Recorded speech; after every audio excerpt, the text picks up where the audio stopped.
Hey, you, I don't like your MAGA. No way. Think they're really stupid. Hey, you, I will never be MAGA. Unless you debate and beat me. Come on, debate. Beat me. That's your song. Just bring me in. Let's just fucking do the thing. Hey, everybody, welcome. Luxander will be here very soon. Let's see. What do we want that debate title to be? We'll make it debate Trump is bad, trans is good. Let's do that. Debate Trump bad, trans good. Let's do that. Trump bad, not Trump is. Trump bad, comma, trans good. I saw somebody was transvestigating. Who was it the other day? I saw on Reddit, there was somebody getting transvestigated. Oh, Caroline Levitt, I think. And they were like, oh, Caroline Levitt. The transvestigators, I think it must be like, to me, it reeks of some of the early flat earth stuff. Like, a lot of these transvestigators are like not real, right? Like, it's a joke at this point. Because transvestigators seem to think, I feel like if a transvestigator transvestigated themselves, they would be like, oh shit, I'm trans. I didn't even know. And then they have like crazy conspiracy. Look how far back this goes. I'm going to be thinking about that all day. Every time I pull my hair back, it's been this way since I was 28. This is as far back as I'm going to lose my hair, but it drives you crazy. Anyway, getting old. Okay, Mod, thanks for coming in and being a dick. You know what, Mod? You're timed out. You get a timeout. That's some fucking weird ass shit to just go in. You get 30 minutes. I don't want to see you for 30 minutes, Mod. Anyway, what was I saying? Something about Avril Lavigne, I'm sure. Man, that totally threw me off. Oh, cool. Somebody checked out Under the Banner of Heaven. All right, so we are waiting for Lux to get here, but we are going to be taking calls and debates. I should probably get my call system open up here, and we're going to be talking about politics. We could talk about God. We could talk about trans issues, though, of course, we will wait for the trans person. And yeah.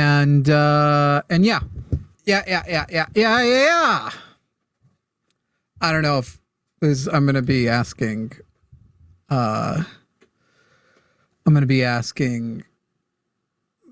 Lux about this call that's trying to call in, because I think I'm a no on that one. We're leftists. We're atheists. We believe you should be leftists and atheists. We're more than happy to share with you why we think so. If you're willing to share with us why you think we should be MAGA. Hey, if you're watching right now, I also want to know if you have a MAGA dad, and considering we get a disproportionate, today's like probably a more trans and progressive crew, I wonder if the numbers will outperform the other day. Do you have a MAGA dad? It seems to me, I don't know, is a heavier trans audience more or less likely to have more MAGA dads? It's interesting. I'm interested to find out who's got a MAGA dad. And I'd like it if you would get a MAGA dad to call us. Get your MAGA dad to call us. While you're here, also, you can double click the screen there to click like, and that will help us out, because that will get this in more people's feeds and raise the odds for calls. Jimmy was just talking about how young and energetic he is. That has never happened once. Is that a joke? Is this a meme? How young and energetic I am? Did I say it sarcastically? I haven't felt young and energetic since I was a child. Certainly not energetic. In fact, all week I've been talking about how I think I hurt my back sitting on the couch too much. Anyway.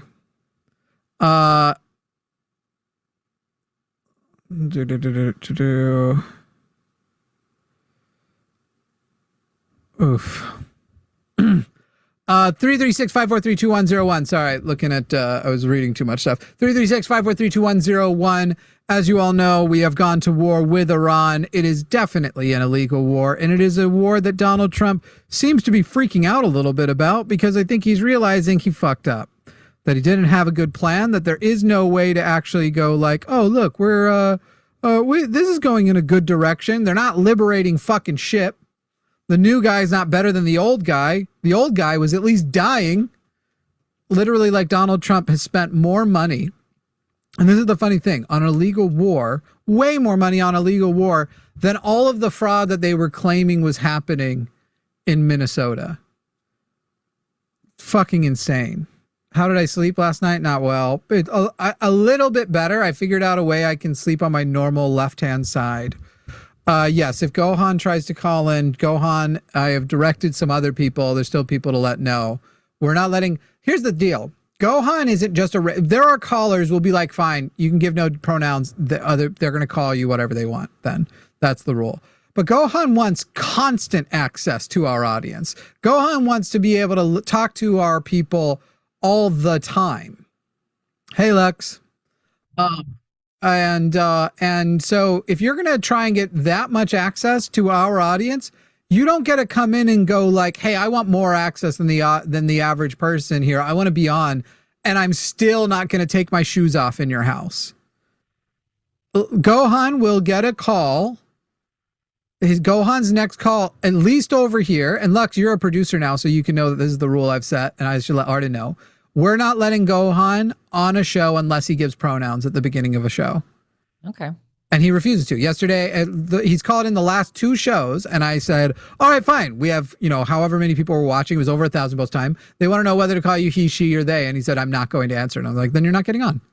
Gohan calls in so much. Why should we be giving him this much of our audience and time? Well, again, we're not talking about a first-time caller. We're talking about a person who wants to call in over and over and over again and not fucking use our rules. Go ahead and look at the one call that's there and tell me whether or not you feel like that should fit into today's thing, because it's hardly a debate call. That's one that we didn't take just now on. Did you tell them to call this show? No, we didn't. So I don't know. It doesn't really feel like it fits. Yeah, sorry. I guess I don't know if this is a disagreement-based call or not. I could be. I mean, look at the notes from the previous time they had tried to call. I mean, it seems like this is like the thing that they're hung up on. Yeah. And it's not one that I feel there is sufficient evidence and data to take a hard side on.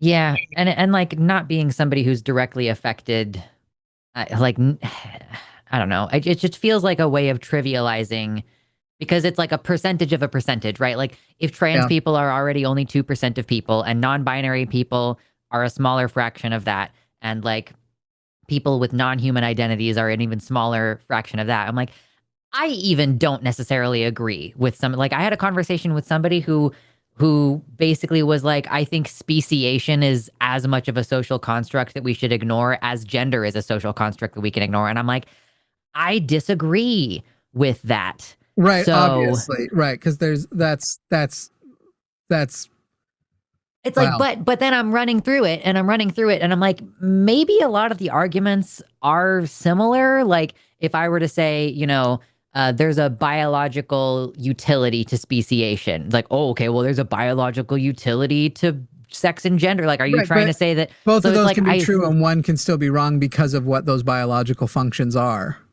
And the fact that we can change them. Like, we can effectively change our biological sex in a way that I don't think we can effectively change our speciation. Yes.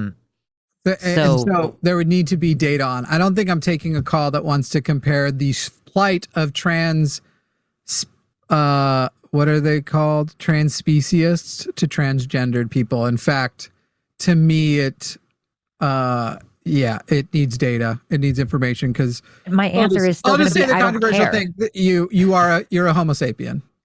My answer is still going to be like, I would think people should do whatever they want to do. Role play and identify. Yeah. However, I don't give a shit about that. But if we're talking about a plight of, I don't know. I think I would be more interested in the plight of people who are socially stigmatized for playing D&D than believing that they are a species other than Homo sapien. So transhumanism is cool, and I support you if you want to get horns installed, or if you want to have fangs put in your mouth, or if you want to have your whole body tattooed blue. I'm like, I support you. Is that transhumanism, or are you talking like, because transhumanism to me is... Listen, it's includes it's like robotics. Yeah, maybe. Well, transhumanism is like, you could take it to a logical extreme of like using technology to alter your body in any way is a form of transhumanism. It's an interesting philosophical concept. But so what I'm saying is body modification in that sense, where like you get something physically changed about yourself. Like I support you in using technology to alter your body in all of the ways. I just don't care about it from like a rights point of view because nobody's out here. I mean, I guess there's the whole like kitty litter in schools thing that people, which was a thing I think they wanted to bring up, but then wanted to bring it up in the frame of like by if I had to guess, and this is unfair because we're not bringing them on, right? We're just I think they were going to say by engaging that as bad, you are then stigmatizing transspecious people. But basically, by engaging like that thing is not actually happening. That would obviously be stupid. That we are disenfranchising transspecious people. But the reason why I think it's stupid is because I think defecating openly in a classroom is stupid and bad. Also in a kitty litter. I'm sorry. I don't care what you do. I do. It's happening privately. If people are, this is why I don't touch people's hands because I don't trust the way anybody's using the bathroom. That's fair enough. I don't like shaking anybody's hands. I don't like, and I'm not worried about them using the kitty litter. I find humans fucking disgusting. I also really don't like that particular argument. With better poop. Right. Worst poop habits. Yeah. Did you see the Hank Green thing? We have like the worst buttholes of any species. Butts, with Jason, whatever. Yeah. But I also think it's bad to do the kitty litter argument thing because the kitty litter being present in the classrooms is for things like soaking up blood. So like that's not cool. I mean, I debated Promise that on it not being superior to that the outhouses of Finland are not superior to indoor plumbing. Oh, we debated that on the podcast. Is that like a structural thing? Like everywhere there's only I think it's you just mean like in a person's house, but it's like more common out there that they have a lot of like, and that there's specific way they do outhouses. It's like, and it's better. And I was like, no, it isn't. It's not better than having it taken away from you through plumbing systems. But I do understand the cultural impulse to cope with the change in culture by pretending you love it. It's better in a lot of ways. I'll give her that. How? Your poop is here and now it's not. Not the poop thing. I'm just saying generally Finland and the cultural difference. Yes, it's better there overall. Yeah, outcomes are way better. I can see the whole like, let's just lump in everything that's different in Finland as like better than how we do it in the US. I understand the impulse is all I'm saying. Yeah. I don't feel the same way as I feel about like people who have been trying to loop pedophilia into queer issues when it comes to transspeciesist, but I'm not convinced that transspeciation is something that, because there's a lot of problems with things that not when it comes to identities that are human identities, but a lot of problems come to when you start telling a Homo sapien that they're basically making them feel less human. And so I'm not without the data showing that there's some healthy way to do that. What you're going to do in privacy or whatever is a thing, but I'm not going to elevate what you reckon is your struggle to the queer struggle. I feel like there's a symbolism argument to be made that like being trans species or having a Therian identity or whatever we want to use for the, grouping of this kind of phenomenon is that like, I kind of understand and appreciate the heraldry approach of like, you're born into the family that has the lion sigil, and so then you're taking on qualities of the lion, and like in some ways, this wasn't the argument they were presenting. No. So I'm like, this is like I can appreciate somebody who's like, my gender is a tree because I understand coherently what a tree is, while also hating all the men who think they're alpha wolves. I mean, listen, if they want to live their truth. They're alphas, being the alphas. I mean, it's more alpha now. Yeah, I'll call them puppy boy and I'll pet them and then I'll activate something completely else in their psyche. I checked their internet history. It's not different. Listen, they don't have do they have the leather mask yet? They have puppy masks? I don't know. I don't know. Yeah, and that's the other thing is like the most mainstream version of that shit is kink, and I think kink should be included in queer issues, but a person calling in, again, unfair because we didn't take the call, but the caller was equating the struggle of transspeciesists as being the same as transgender. And okay. Yeah, I missed the additional screening notes. I did not know the additional context. Yeah, I'm not MAGA, non-binary. where are you? We're taking calls today from MAGA. So the number 336-543-2101. Get in here. dead ass. I've talked to now other people who do their political shows, as well as we've noticed with Javon and stuff. MAGA is calling in way. So like almost now we're probably more saying like, all right, if you don't agree that trans people are people are what they are, if you don't agree with trans issues, you don't agree with God issues, where I'm almost like pushing that a little harder right now. Just As like let's talk opposing. about that, because MAGA's given up. MAGA, I think, knows that they've lost. You want to try to defend the illegal war that we're in right now? And that's the thing, is they don't want to. I know. I almost feel for them. I'm almost like, I'm a little bit willing to give them a bit of grace right now to work through this, as long as they're working through it and not some other bullshit that's like, I'm not actually working through it. I'm just waiting to hear the line of the script that I should use, that I can buy, that it sounds buyable here. Yeah. There's a lot of people who MAGA, I think, are really, really not even willing to try and cosplay Charlie Kirk right now. It's all going real bad for them. And I think they know it is. I think they know. We've got somebody swinging here. We'll see what they're calling about here in a moment. If y'all know, Fawn is pointing out Javon's stream is basically now just trans and race topics. They don't want to talk about, they don't actually believe in this war. They tried to for the like first day or two before they like saw that the arguments we were making on day 1 or 2, it turns out their side doesn't like so much either. I think it was like, oh man, yeah, we'll go defend it because I'm sure Trump will fill in these things as facts in the days to come. And then like, you know, Matt Walsh is not for it. I don't know if he's been called by the White House and told to fall in line. Fucking Ben has been losing favor anyway. Ben Shapiro's been losing favor anyway.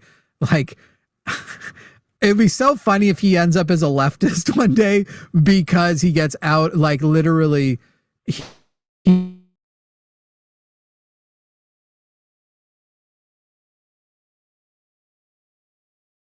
Am I frozen? Is Jimmy frozen?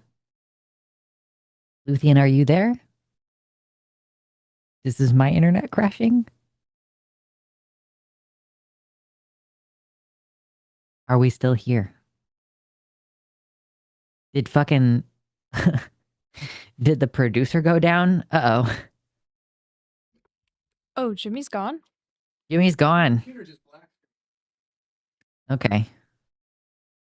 We're figuring some things out here. Okay. So now it's the Luxander show, which is great because I already do this twice a week.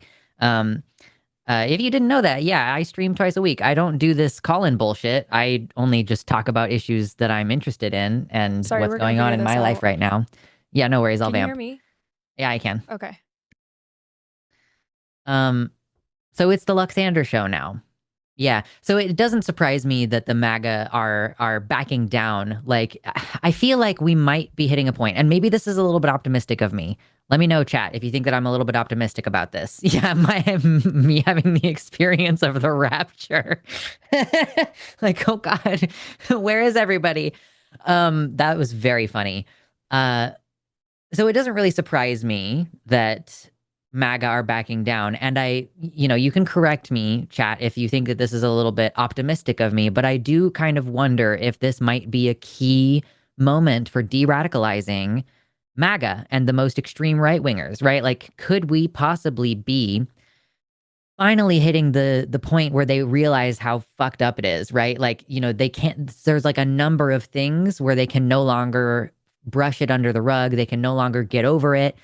Like, between Epstein and the newest illegal war that we're in and the genocide in Gaza and people's SNAP benefits and Medicaid benefits being yanked on, like, that there are Republicans in the state of Minnesota, okay, because Minnesota, like many, blue states, has a population center in the main cities and then is mostly rural. Like, this is, it's also the case in red states where they have population centers that are blue that have been usually disempowered through gerrymandering. And so that's how they maintain their red state status. But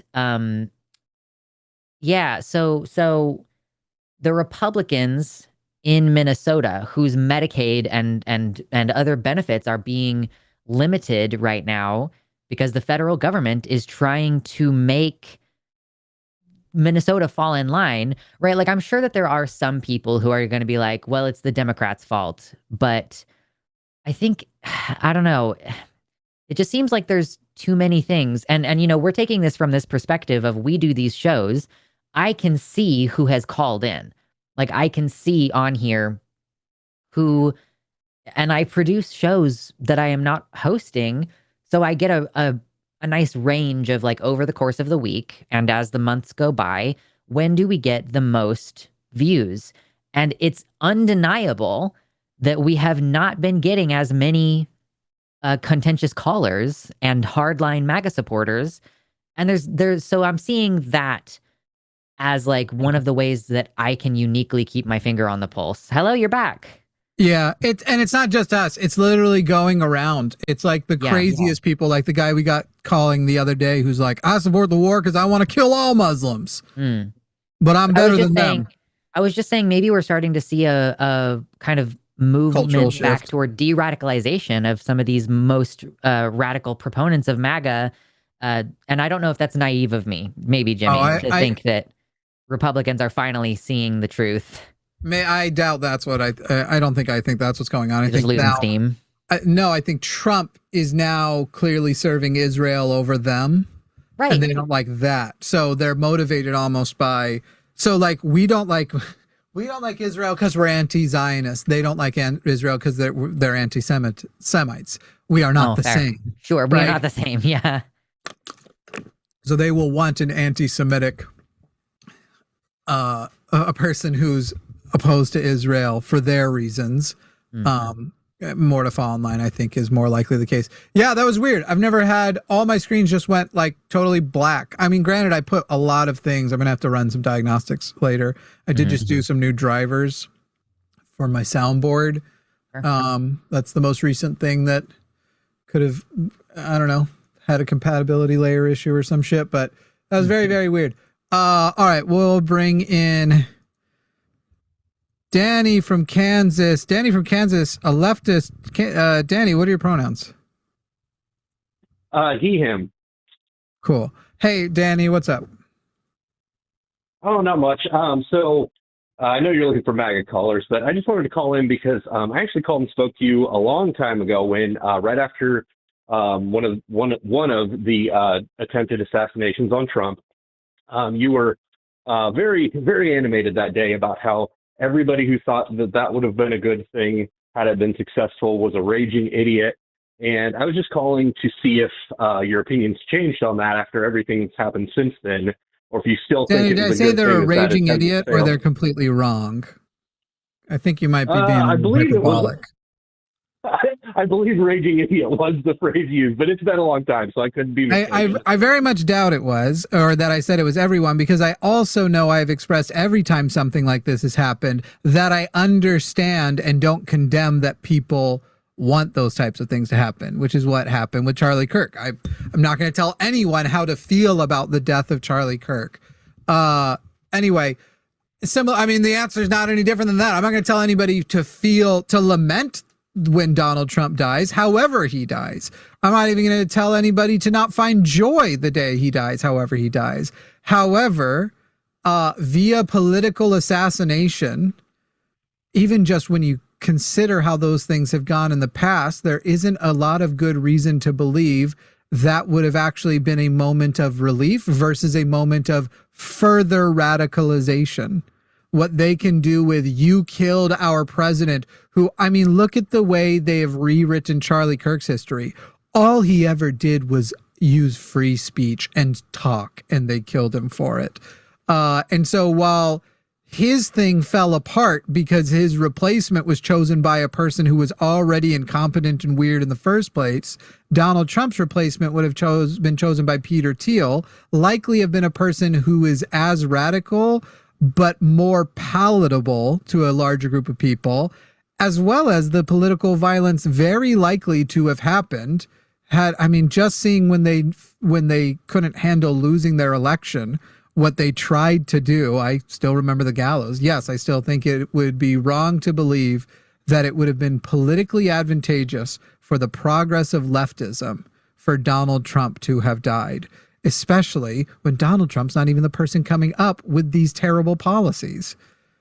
I don't believe Stephen Miller wouldn't be in the White House right now had Donald Trump been assassinated, for example. But I don't believe anybody other than Donald Trump could hold the, let's just call it what it is, the religious cult together that worships him. I know so many, especially being in the Midwest here, I know so many MAGA who could not care less about politics except for they worship Trump. What was the date of the assassination attempt? I don't remember. I'm sorry, I don't recall. Okay, but it was in the months leading up. It was less than a year. It was in June, I want to say. So it was like 5 months prior or some shit like that. So you're talking about holds the cult together. Okay, I agree. It's unlikely the MAGA cult would have been held together. However, for 5 months, this is a different assessment. From whenever that actual shooting happened, can you hold them actively pissed off and willing, by the way, in now right-wing states like the state I'm in or like Georgia and other places to do absolutely radical shit, way worse than what we're seeing done with the SAVE Act right now, in the name of making sure that the election is fair and that these violent radical leftists are not able to be represented. I mean, at the end of the day, my theory is based on a lot of history, based on a lot of what does activate people, based on a lot of what the temperature is in America right now. And so all we can sit there, I assume that your argument is going to be levied in like, okay, but here's how terrible things are right now. Maybe had he died, they wouldn't be as terrible. And then we're just doing hypotheticals of how we think the world would have looked. I think the leader that it would have taken over wouldn't even be a name we yet know. Right now, we don't know who Peter Thiel and Elon Musk, who at that time was becoming the darling of MAGA. So was already ready to take over the MAGA cult and is already a cult personality in and of himself. He couldn't be the presidential candidate, but he could be the proxy presidential candidate. And I think that's what you would have seen. You would have seen Elon Musk is choosing who's going to let him be the proxy president. Or rather would be next to. It would be Peter Thiel choosing and Elon Musk presenting himself as the proxy president who would run the country with that guy. And it very, very well could have happened that way, but I just don't see any major support for the Republicans outside of the support for Trump. Their support I just told you when Trump's out of the picture. Did you not listen to what I just said about Elon Musk? A cult leader can still be a symbol after they die also. It's like they can continue to uphold him as an ideal after he dies and be like, this is what Trump would have wanted, which might lose some people, but it's definitely not going to lose enough people. Like we're talking about cult dynamics right now. It's not the same as a regular election. And even if it was the same as a regular election cycle and everything, political assassinations are hugely destabilizing. So like we are not a cohesive enough group to take advantage of that kind of destabilization right now. Like this is why I'm not an accelerationist, because we are looking at down the barrel of like the circumstances for revolution, right? And for some people that's exciting, but the thing that you don't realize is that the most radical Republican types, the 8chan, the QAnon, they are prepared to do a red revolution in that sense, where they're like, we're gonna, go super crazy authoritarian and seize power and make things even more restrictive. So, I don't see this being like a good thing, typically, political assassination. Isn't that where we already are, though? I mean, I don't see how this could be much worse when we have concentration camps and masked SS kidnapping people off the street to disappear when the them into concentration citizens are camps. Empowered to kill one another, which we are not at that phase yet. But at the point at which the most ardent MAGA gun owners start hunting down and shooting trans people in the street and personally rounding them up and sending them to the camps, there is an aspect of this where like we do have to be concerned about a violent portion of our citizenry becoming agitated by the death of their dear leader. By the way, yes, it can get worse. Literally, Project 2025, it took them less than a year to hit about 55% or something. It would have gone even faster. If you want to know how could it get worse, go read the unfinished portion of Project 2025, and that would be it. And now they're making Project 2029. You want to talk about what would accelerate? The whole idea of cult dynamics and everything like this is generally applies to small cults, not large cults. So the thought you have that the cult will fall apart. When Mother God died, the Mother God cult died with it. But that was like a few dozen people, and those people are still faithful to her. A lot of them are, but have moved on with their life.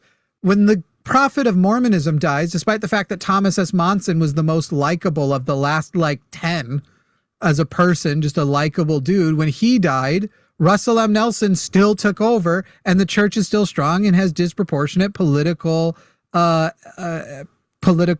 power in Utah. So cult dynamics at a large level and at a lower level are not the same. The only reason why we might speculate that Trump might be the only person is because Trump even often seems hostile to the idea of a replacement. But that was already breaking down with his bringing in Elon Musk, who had his own cult personality, his own cult following, and then they merged the two of them. And I mean, you make a good point there that this is a large cult versus a small cult. That's totally different. You referenced Project 2025, and if you look at it from the basis of, okay, 100% of Project 2025 is going to be completed. That is a guarantee. That is going to happen. So there is a less than 100% chance that that's all going to happen had he died. So, we're looking at this is the hypothetical I already said is the only thing you can resort to. But in my thought process, maybe there is a chance. No, mine is based on literal history. No, mine is based on actual facts. You said maybe it won't happen. I'm not saying no hypotheticals are allowed. I'm saying this is the only thing you have. You do not have examples. Can you point to a large cult that fell apart without further exterior force to hold it apart? Because that's the closest you would have are the Nazis. And by the way, in under a century, the Nazis are back. What'd you point to? What'd you say? Sorry, Nexium? Nexium was not a large cult. And in fact, most of the participants of Nexium weren't participating at the level of the cult. The cult level was happening with a very small inner circle. Do you think that Nexium is comparable to MAGA? MAGA is larger than Mormonism. So if you're going to come up with an example, I used Mormonism before, you need to come up with something at least as the size of Mormonism. And again, because Lux brought up the acceleration. No large cults can fall apart. That's not what I said either. If you're going to resort to fucking straw men, I'm saying you need to come up with a good example, and then we need to examine the parallels of why this would be true. When in fact, people who are actually political realists, and a lot of people who have been leftists for a longer time than it is to be popular, has seen a Trump character coming for a long time, and knowing that it would be something like this that would push certain agendas. And so if you think the descent into fascism would have slowed down by fascism's favorite son being assassinated, and that the ascent of progressivism would be increased when we would be the perceived assassin of said president, even though the guy wasn't, to me, you have to make a case that overwhelms the existing facts. And so while I would have not been sad Donald Trump died, in some ways I would have felt relieved and then hoped that the kinds of things you're saying would have happened would have ended up happening. That hope would have been it would have been cope. It would have been, this is probably about to get fucking terrible. But I actually hope that these people, like we saw after Charlie Kirk died, turn out to be lazy. But when it comes to Trump, we've seen when they're not lazy. Yeah. If it happened today, it might be different because they're starting to not like him. He's losing his cult attachment. True. But my basis for it, though, is that there's a large percentage of people that support Trump, but have never cared nor supported the Republican Party previously. And I don't think you wouldn't have lost the loyalists. There would still be that core 25% of the country that are just Nazi fascists through and through. But I think all of the people he was able to bring together into a coalition that previously did not care at all about politics and weren't really diehard Republicans, those would fall off and they would no longer have, the numbers they have. This Yeah, I feels don't kind agree. of delusional. Yeah. What do you mean ardent Trump supporters who don't give a shit about the Republican Party as a whole? What are you talking about? They are everywhere. I mean, What did I'm surrounded are you by just saying them. we had a bunch of non-voters? Like an enormous, Yes, invisible percentage of non-voters who became ardent Trump supporters? I am skeptical of this. Yes. When Donald Trump was shot, not killed, and he had that photo and the blood, literally it activated, his ratings went up and the number of people reported they were going to vote went up. Had he died, if anything, it's literally like, had he died, you can say like, oh, there are these people who are just loyal to him, but not the Republican Party. They're no darling of him. The idea that they wouldn't have tried to figure out how to, they are a fan of him. They are a hate cult. They are a fan of him because he packages their hate and promises to hurt people they hate, even if these people have never hurt them. That's why all of us sitting here have seen all the terrible shit he did on immigration, and we're sitting and going, they're fucking murdering. They are like being outwardly fascist, and they're like, no, it's a good thing. It's bad to go in the thing. The idea that that this cult that is fueled by their hate is what unifies them, wouldn't have become at minimum politically more active for revenge against the perceived assassin. Again, I don't find rooted in anything besides all we know is how bad it is now. And so we can't say how bad it would have been had it happened. Maybe it could have been different. And your hopium right now is that it would have been different in a way that is better. And that is not a risk I would be taking on a political assassination when political assassinations have a much more bleak outcome generally, historically. But again, if anybody wants to come up with like here's a situation of a political figure who is in the same position as Trump and has a comparable, political, and I don't even, like I said, I'd take a Mormon size, which Mormonism's quite a bit smaller than MAGA. And here's a time where, with all that and with the country already so close to the brink of some sort of, if not perhaps only localized, but some kind of civil war already on there. Here's the situation where it happened. I'd love to see it. But right now, again, it's all basically an accelerationist hypothesis. And I think all of the data shows that accelerationism straight up don't work. It does not work. The Nazis, it's not been a century. The Nazis are back in Germany and they have Elon Musk's support there too. They are rising back to political power. And not to mention they're very powerful in America. Yeah. Elon Musk would not be nearly as powerful in America, though, if it were not Trump. If Trump didn't exist. Why do you think that? Trump is what gave Elon's money the ability to control America as much as he did. I mean, sure, but that doesn't. No, wait. Before you jump forward, you made a claim. Yes, Trump directed his money and let their cults combine. Their cults had already combined by the time the shot had happened because he had already gone basically to the Daily Wire cult. Then when Trump was shot, that's when he gave the official endorsement. But we already knew that was the direction it was going anyway, because we also can now look and see what his business incentives were to be pro-MAGA. It's that he was very worried about the investigations into his companies. So the combo was already happening. He was already doing his shit with the Daily Wire, with Matt Walsh, his whole anti-trans shit.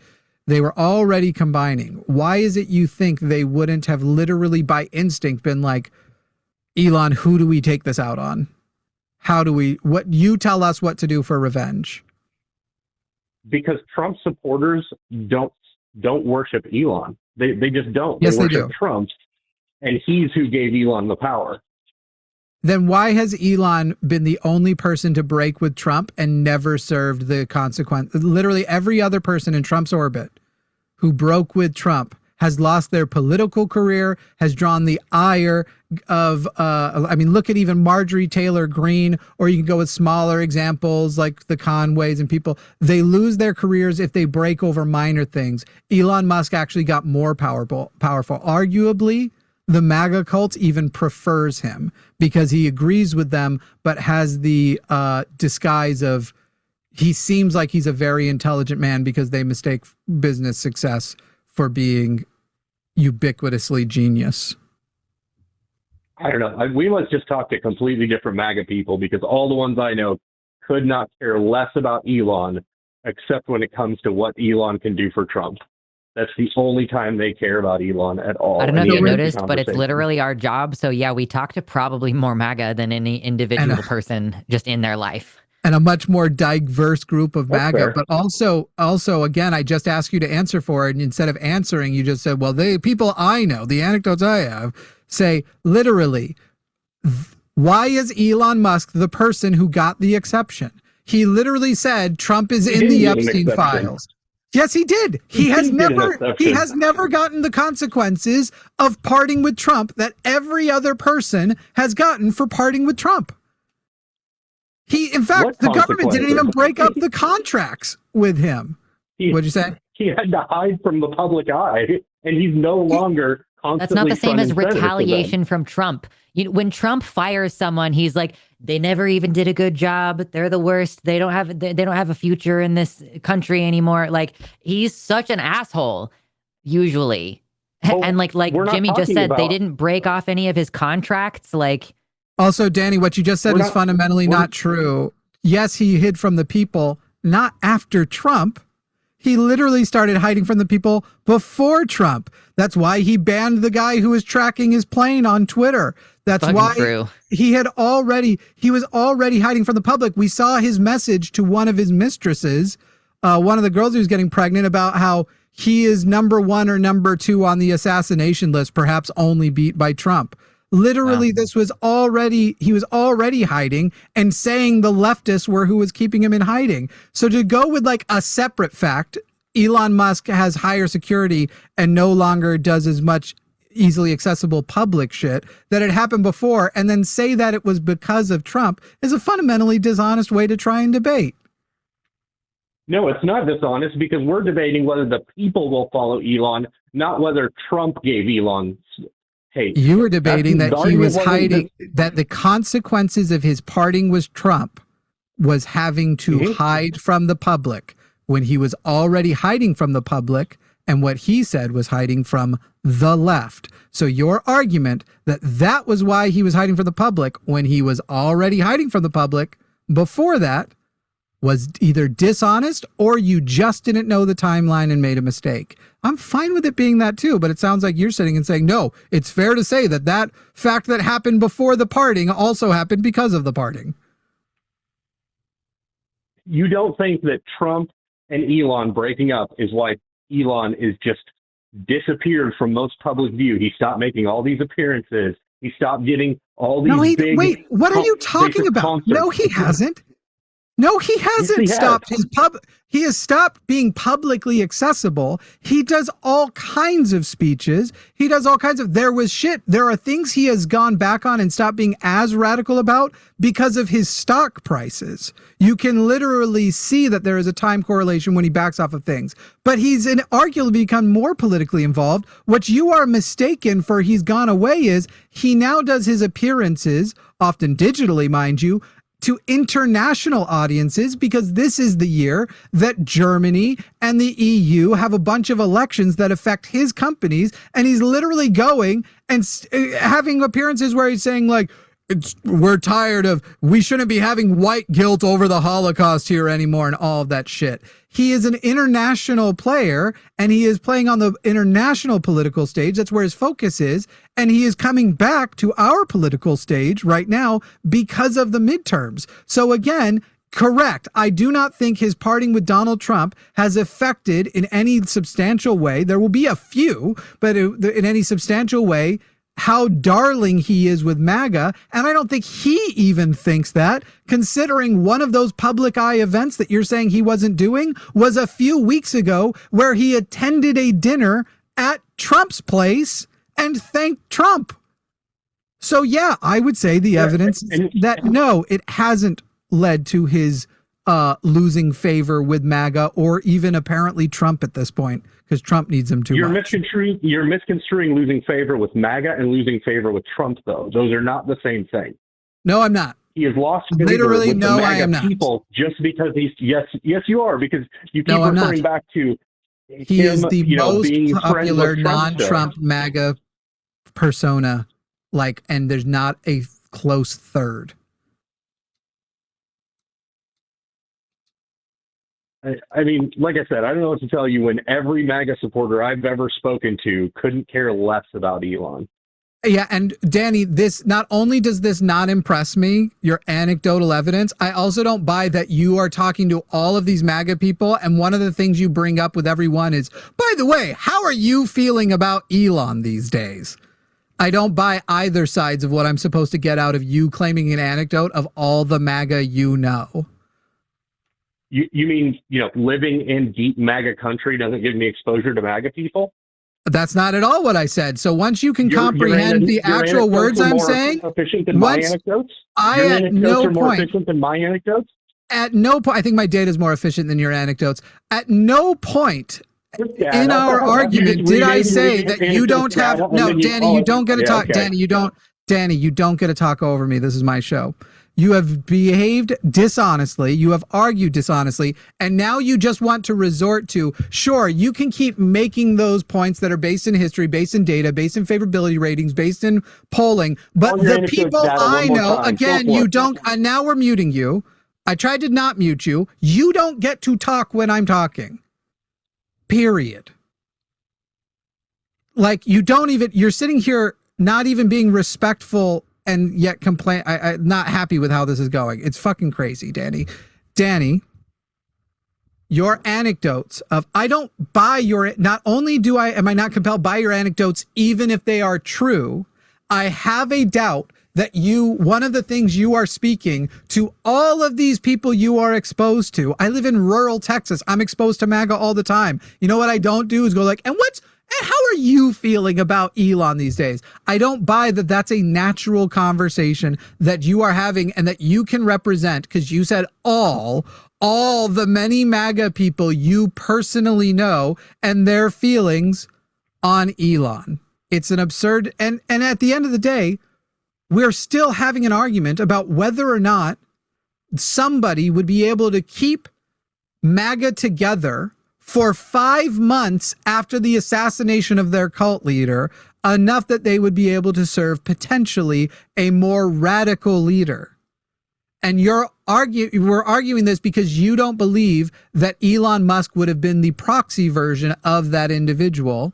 And as I already said, I think it would have been somebody other than Elon would have been the actual face. He would have been serving as the proxy, would have been like, yeah, get this guy in, and then I'm the actual proxy president. That you think all of these policies wouldn't have happened, and you think they wouldn't have used. Project 2025 was not Trump's idea. And an assassinated Trump is an easy excuse for them to implement more of it faster and begin cutting into Project 2029. I'm going to let you give your last thoughts, and then I'm moving on to the next caller. You are unmuted at the beep. Yeah, I mean, it's real rich you calling me rude and dishonest when multiple times in this conversation I said, wow, that's a really valid point. That's a good point to both of you. As sure, you condescendingly talked down to me the entire time. And then, just kind of went off on totally different tangents from what we were discussing.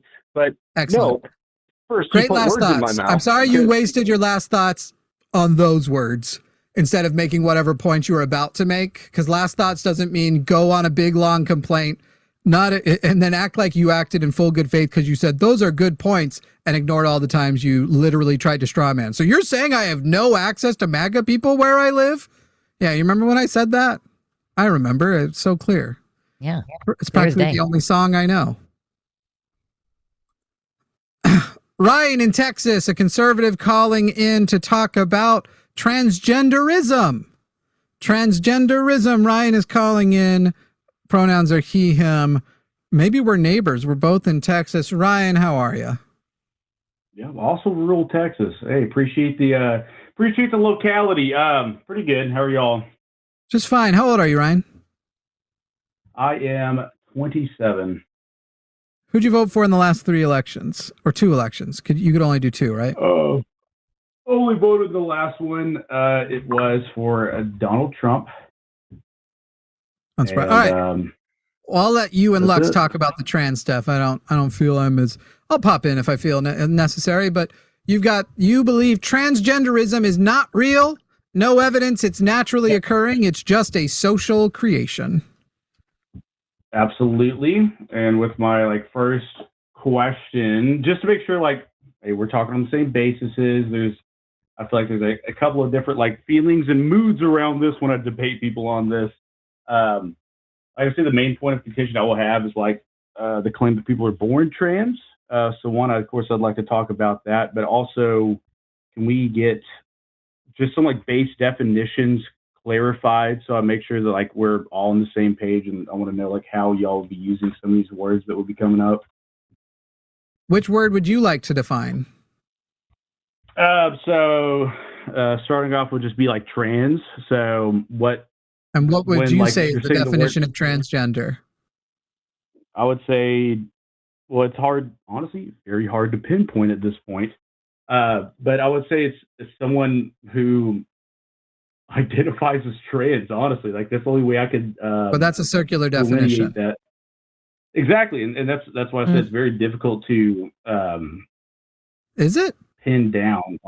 I Lux, would you like to show the way that I understand it?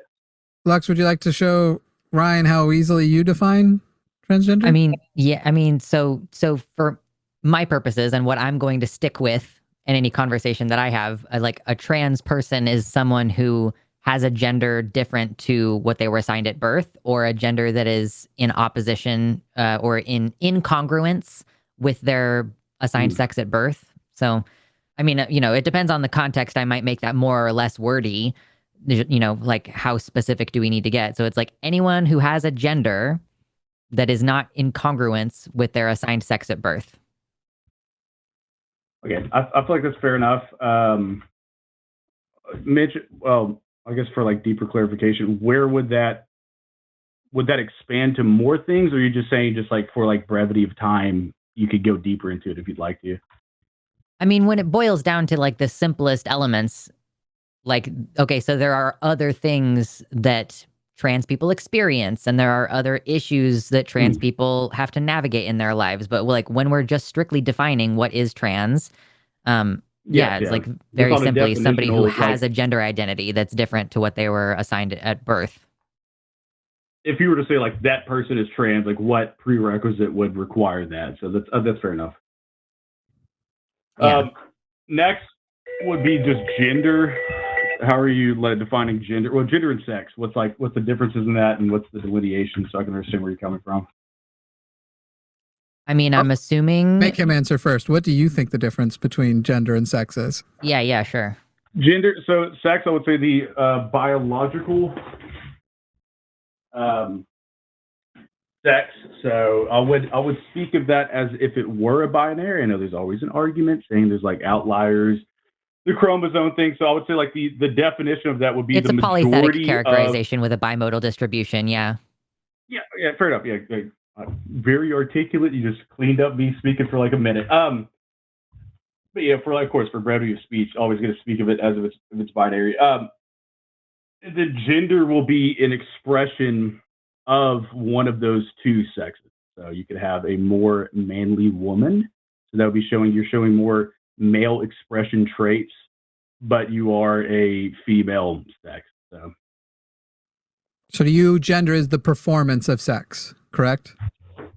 I would say the expression of the, how would you classify the expression of the normative baseline of what we are defining sex, I would say cosmetic traits, but expressive traits to be. So, obviously that can change over time. A sign of manliness might be different 20 years from now than it is now.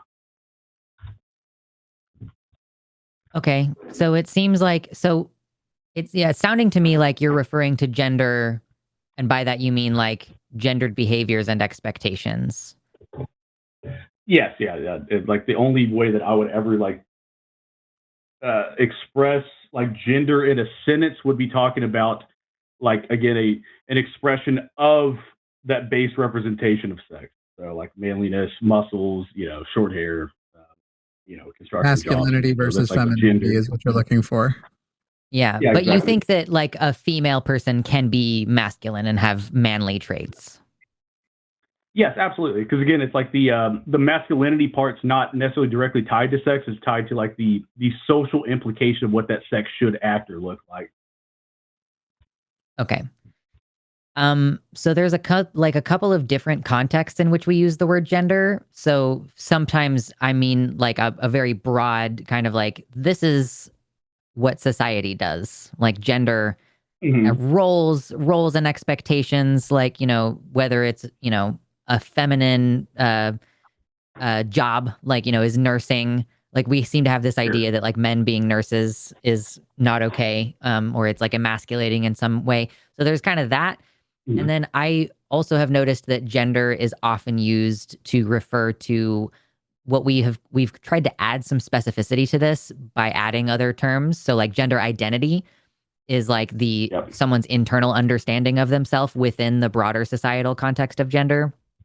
And like sometimes people also use gender and they mean like gender expression, as in your personal behaviors and like, whether that's a masculine or feminine behavior, or like, what kind of clothes you wear and stuff like that, or like what pronouns you want to use are part of your gender expression.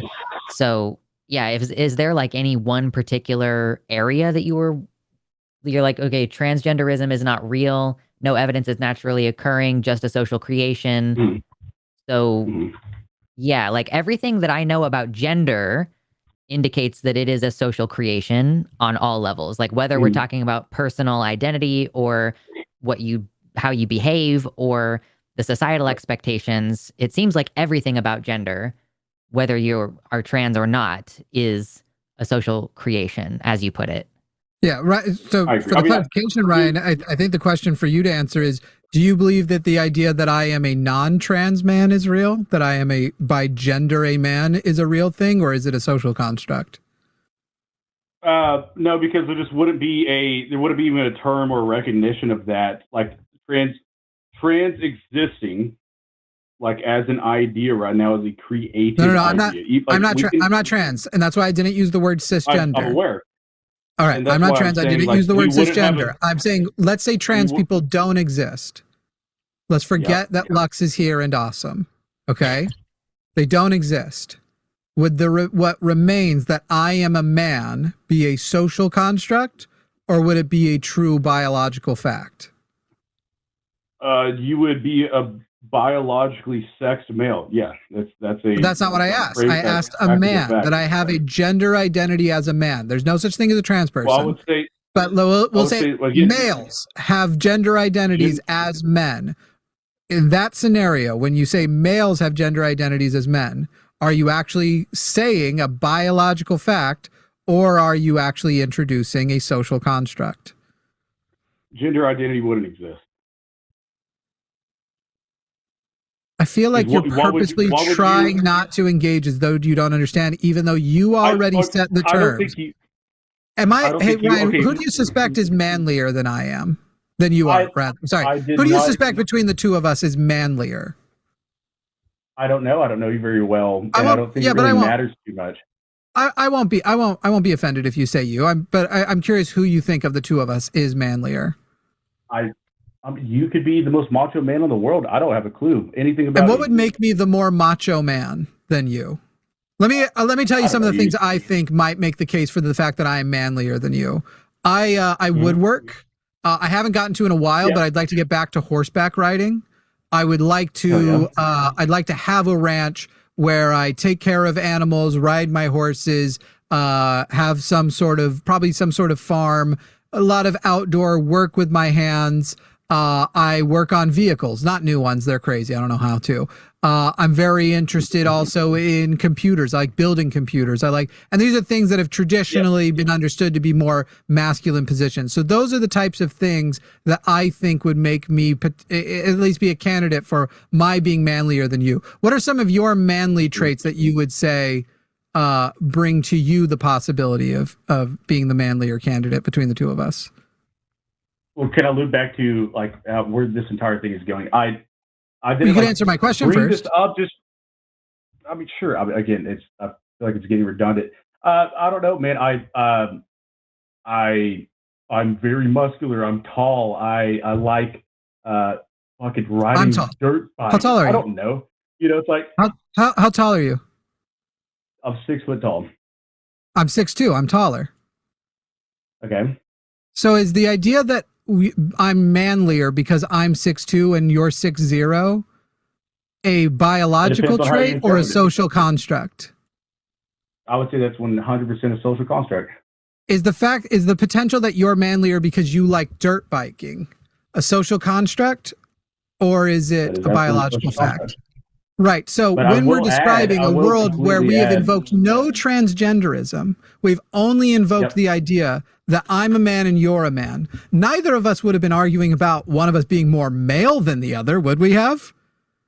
We would have said the male thing is a purely biological factual thing, but we will argue about who's manlier, not who's more male. So even in a world without transgender people, clearly gender identity is a thing, because we literally, amongst cisgender men, long before I heard about trans people, was hearing about how to be more of a man, was hearing about who's not enough of a man.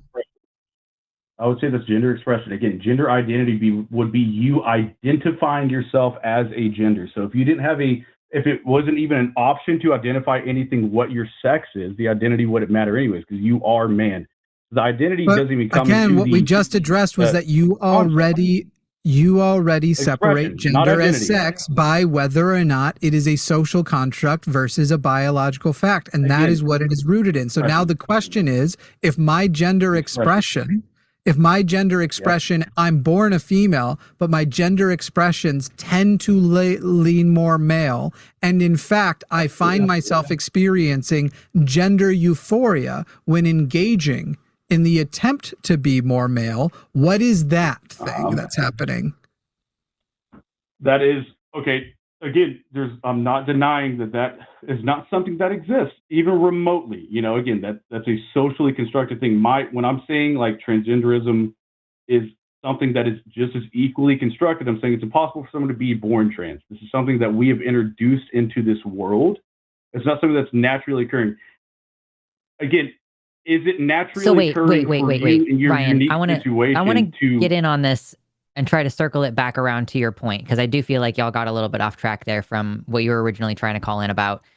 So there are people who realize that they're trans after years and years and years of being just kind of really upset about their body and not being able to pinpoint why, until the very first time they meet a trans person. And then they understand, oh shit, I'm not literally the only person in the history of billions of human beings who've ever existed to feel this way. I'm not the first person. I'm not the only person. So while we might be able to say that the social construction of calling it trans, or the particular words that we use right now, English hasn't been around forever. We could say that is socially constructed, but it's very clearly an innate biological trait that people have. Right. It's kind of. Do you believe that people are born gay? Biological trait. Ryan, do you believe that people are born gay? You can't prove it, and you can't disprove it. Okay, but can we look at enough data and go, we can, with pretty good trends, have an idea of what percentage of a population in a given area is going to turn out gay? I mean, well, again, that's you're picking the social setting. And then the percentage of people that end up participating in this social trait, the social trait setting is going to be obviously. So what about the people who knew they were gay when it was entirely socially unacceptable and they didn't even have words for it to know what they were? Does that give you any sense that maybe these identities are more? Creating a label on something doesn't make it naturally occurring. So do you believe people are wrong to say that being gay is real when you can't prove whether or not a person can be born gay? I would say gay would be a definition of your sexual preference. That doesn't imply that it's naturally occurring. Well, okay, so being gay, again, is a construct around a behavior where we call this homosexuality. Yep. And it is true that in human history, they might have just had same-sex behaviors without having a construct around it. Like in Greece, there was a social idea around being a top or a bottom. Like if you were engaging in same-sex behavior and you were a bottom, that was like a distinct social role. So I can agree with you that the idea of being gay is a social construction, but you cannot deny that same-sex behavior is natural. I would say that, okay, well, where are your views on how malleable sexual attraction is? Do you truly believe that that is from top to bottom, something from birth, or do you think it's something that I don't think that people are time? born with a sexual attraction. Children do not have sexual impulses. Okay. That's not always true. So, I understand I've been masturbating Precocious since I was a puberty. baby. No, well, I mean, there's some level of like, we're a lot of boys are messing with their junk and their fucking. Well, in that's them. not But okay. obviously So they okay, can't- sure. not a baby. Having And I a- know having- prior to puberty, I was very attracted to breasts, but there's so clearly there's something that is still present. That's not perfect. But no, hang on, Ryan. Wouldn't you say that what you're expressing when you say that it's not, it seems like then maybe what you are equating is if you aren't born that way, which arguably I would say everyone is born that way, as in everybody has the ability to be trans. Everybody has the ability to be queer.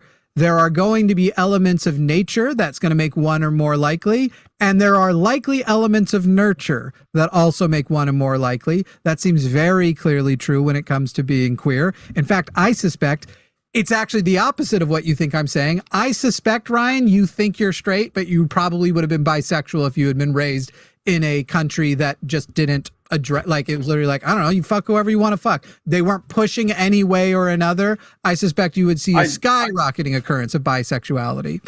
Now, that said, Ryan, agree. I mean, like everyone references back to Greece. That's what I said. Like sexuality is completely malleable, and like the prime example I always bring up on that is like child rape victims and statistics showing of how many of those turn that back around. So that's an attachment of sexuality from trauma.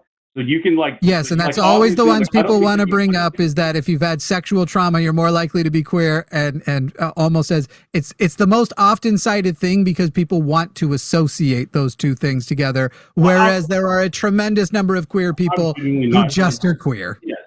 Yeah, it couldn't possibly be that being a queer child makes you more likely to be victimized rather than it being some kind of causal indication for later on. But Ryan, so when we're sitting here, it's your conflation with the concept of transgenderism isn't real because you think people aren't born already trans or already cis. Fine. It's not naturally occurring. And what I'm saying is like the naturally occurring is insane to say, because if you believe transgender people exist at any point, you don't think that they've done so unnaturally, that they're aliens or supernatural or some shit. Clearly it's naturally occurring because we see behaviors that we relate to transgender identities in other animals too, as is with queer stuff. So as you're sitting there going, nobody's born that way, therefore it's not natural. Natural would mean found in nature. Humans, the unnatural things we do is use toasters. The natural things we do is fuck each other regardless of gender and have gender expression that is different than our sex. Throw away your toaster right now. Take on this. I'm teasing. Are you saying, Ryan, I want to ask you a very specific question that maybe this can help us get to a point of clarity here. Are you saying that being trans is a learned behavior, like that it's being taught to people? And that's what you mean by unnatural? Like, what do you mean by it's not naturally occurring? So this is going to like line in with being gay too. So like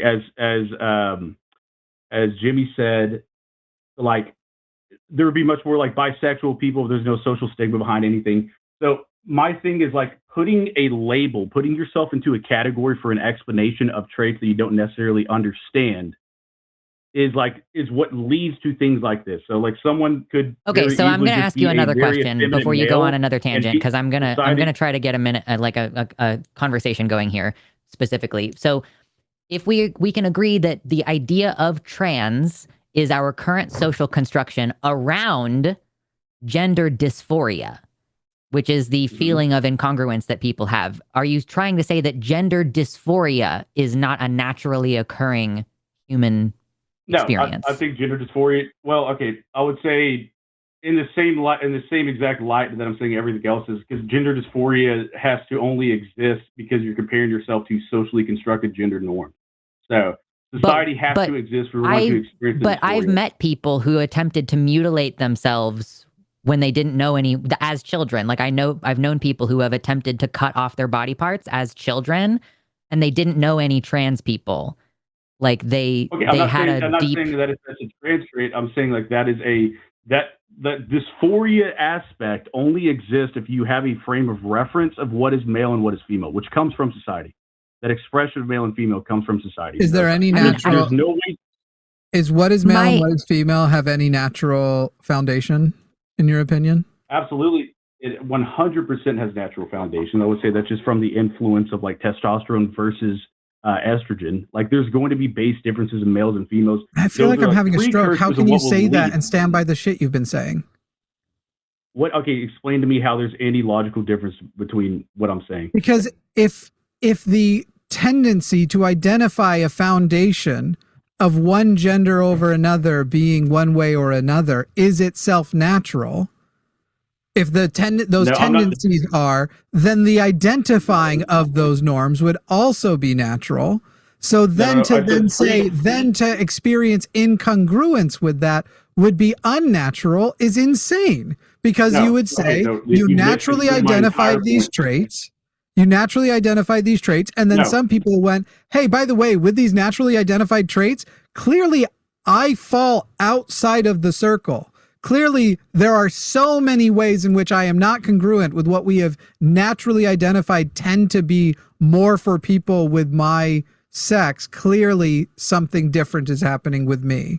Do you think? Wait, hold on. Do you think that when a trans boy has phantom limb and he can feel a tingling sensation where a penis would be that he wasn't born with, you think that's a socially imparted idea where he's comparing himself to someone else? Absolutely. How? Also, phantom limb is fucking social? Are you serious right now? Phantom limb. Your opinion is that phantom limb is a social construction. When people have pain and tingling in limbs that aren't there, that's a social construction? I would say like a young girl who has a supposed phantom limb of a penis is not something at all that is okay. If the idea and the it is the exact same as people who are born without an arm having phantom limb in that arm, or having like losing the limb in an accident. It's the same thing happening in the brain. The body is wired in a way. Do you mean we have a biological expectation in our brain of what our body is supposed to look like, and that maybe your body might have a pre-programmed map of what genitals you're supposed to have, and if that map is not congruous, then maybe there could be a biological basis for sex and gender? Wow, that crazy. No, that there's always a biological basis to sex, and if you were to get to the point if you were to literally progress as a human to get to the point where you would understand that you have a phantom limb, your brain, everything about your body is developed female. That's it. Like there's going to be your gamete, everything, your sex is female, top to bottom. Okay. Please, for the love of God, let me walk the fuck back to you. Wait. No, actually, you're like losing talking privileges the more of a dick you are. Ryan, how do you know that everybody with XX chromosomes or the gametes, how do you know that they have 100% biologically? How do you know that there isn't something about their brain that if we scanned and went, oof, you know what? That brain, we would have usually thought leaned a little more male, or this is certainly a lot less female than we're expecting. Where are you getting this idea that there are people who purely with chromosomes only develop a pure female sense of self? Okay. Are you assuming that there's gendered brains? I don't know yet. I think there's evidence that with some trans people that is in fact the case, that it seems that there are trans people. A lot of different studies into different neurological structures, and it does seem to be it's like there is at least something going on there. Yes. But in the way that we can't pinpoint which part of your brain makes you prefer vanilla over chocolate, we're not like able to pinpoint like one single gene or one part of the brain that makes you trans. But there is a prevailing theory that trans identity is a type of brain body map incongruence caused basically by like your brain develops way later than your genitals do when your mom is pregnant with you. So if the hormones are different during one part of the pregnancy versus the other, like, if your mom has polycystic ovarian syndrome and so your female fetus gets a wash of testosterone when the brain is developing, there seems to be a pretty strong indication that there is like something biological happening. Like there has to be some explanation as to why thousands and millions of people over the whole of human history have had this experience where, like, ancient civilizations, there were trans women who would remove their testicles and they would drink the urine of pregnant horses because it was high in estrogen and it would cause them to grow breasts. So we've been like doing this for literally thousands of years, and we try to stamp it out too. Like in cultures where this is being actively stamped out, people are like living in underground cultures and smuggling themselves out of countries and stuff. Like it's so weird to be like, this is not natural. Like it clearly is. Because it is literally impossible to delineate that is not a nurture trait. Why would it make a difference?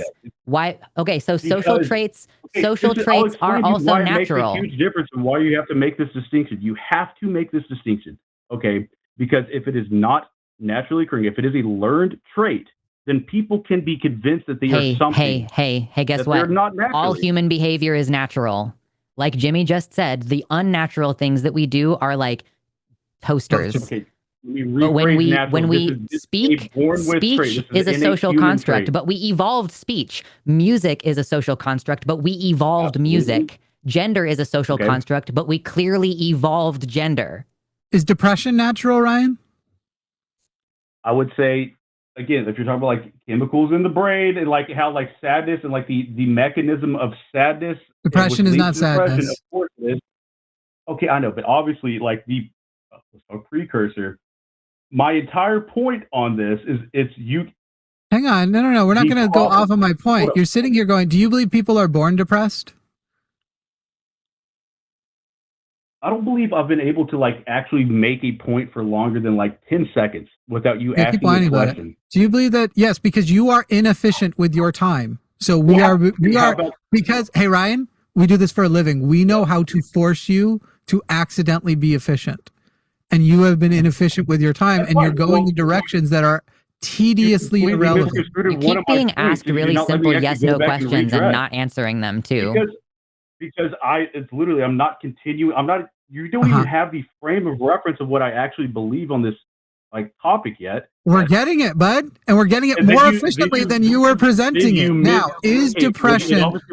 Hey, Ryan, I'm going to be honest. Ryan, I don't care about your tone policing, and I don't care about your criticisms of how I'm having the conversation. You called my show. If you don't want to have the conversation anymore, you can leave. If you'd like to, you can answer our questions. I would just like to recognize that you completely misconstrued one of my points. No, I just told you I don't care about this conversation. I don't care about the shit that you're saying right now. I'm more interested in the, you can go complain in the comments after. Okay, great. So, Ryan, is depression natural? I would say, again, sure, depression absolutely is something that is naturally, I wouldn't say it's something that... Are people born depressed? No, I'd say people born with the capabilities of being depressed. Great. All people are born with the capabilities of being transgender. You just figured it out. Okay, there's absolutely... You just also, rooted that natural means born with. Did you or did you not? No. I said one singular way to completely debunk if something is, which again, and it's how the context of people talk about trans is as if they are as natural, like as if they were born with, if they were pure male, pure female. So there's absolutely no way to scientifically delineate that. I don't think that you have to be born with a trait for it to be innate. Like, I think that for we might That's have what we're figuring out with depression, and he doesn't either. Yeah. He's just rooting his argument in basically you have to be born. Natural means born with something, and yet depression is natural that he doesn't believe you're born with. Yeah. No, absolutely not. So the actual fact of the matter is, Ryan, that most people don't have a sense of gender at all for the first couple years of their lives. So gender is not something that you necessarily are like, you come out and you're like, I am a boy. And I've been speaking for the last, trimester. Typically, when we look at the developmental age, when people start to coalesce their sense of gender identity, whether they are cis or trans, is between 3 to 5 years old. So it seems like, you know, whether you want to say that that's something they were born with, that they were predestined to always have, is a different conversation. And like, maybe the problem that we're having in this argument is that I am making an argument that it is an innate trait. I am not necessarily making the argument that it is something you are born with and it's predetermined and it's destiny, and like the moment that you're born, Right. that is definitely going to be what you are. There are people who live their lives relatively normally for 40 years. And then they decide like, oh shit, I've realized this thing about myself. And like maybe some things in retrospect, oh, I should have known, but they lived fairly normally and they were fine for that entire period of time. So There are probably I think that genes it's within us. innate. Right. I think like what you're saying is there are probably genes within us that can predict better with a higher percentage of whether or not a person will prefer chocolate or vanilla, will like sweets or more. Ancestry.com or 23andMe, you probably shouldn't use either of them, snitches. But they even include things like that in there. You're at a higher level based on this. You're at a higher level to prefer this, to do this. Those genes probably exist while still not identified, but as with all of them, are not going to be perfectly predictable, as will genes for things that make bigger emphasis, like your propensity toward cancer, your propensity towards certain mental illnesses, and gender dysphoria. What makes those non-predictable? Gender dysphoria is well documented to exist, as well as cross-gendered performances existing in other species. So at the end of the day, the only reason this argument matters is, do we extend trans people transition care as a form of health care? And we would do that for lots of things that are the results of social constructs. More people regret getting their knees changed than regret transitioning. And yet, many of those people who were getting their knees changed were because they played sports to satisfy a social construct. The question here is, do we offer treatment to people who have this experience? And do we wait until we know what percentage of nature versus nurture is a case? And would we even cut people off if it turns out that nurture is a big part of it, that it is most of the part of it, but perhaps is unavoidable living in a society? Well, I mean, and that's like my entire point is like, is the implication that this is something that is like you are stuck with, like you're born with, and this is just who you are. The negative side of that, again, like I was speaking on earlier, is if you do not fit into a box and society starts progressing a new like concept of a category of human, and then all of a sudden you come up with the idea that I actually feel like I affiliate more with this, that's going to lead more people to identify as said thing. Again, like we're talking about, which is only a problem. That's only a problem. The only problem with what you just described is if society will treat them like shit for doing it. So why not, instead of shitting on trans people, you work on society not shitting on people who are different?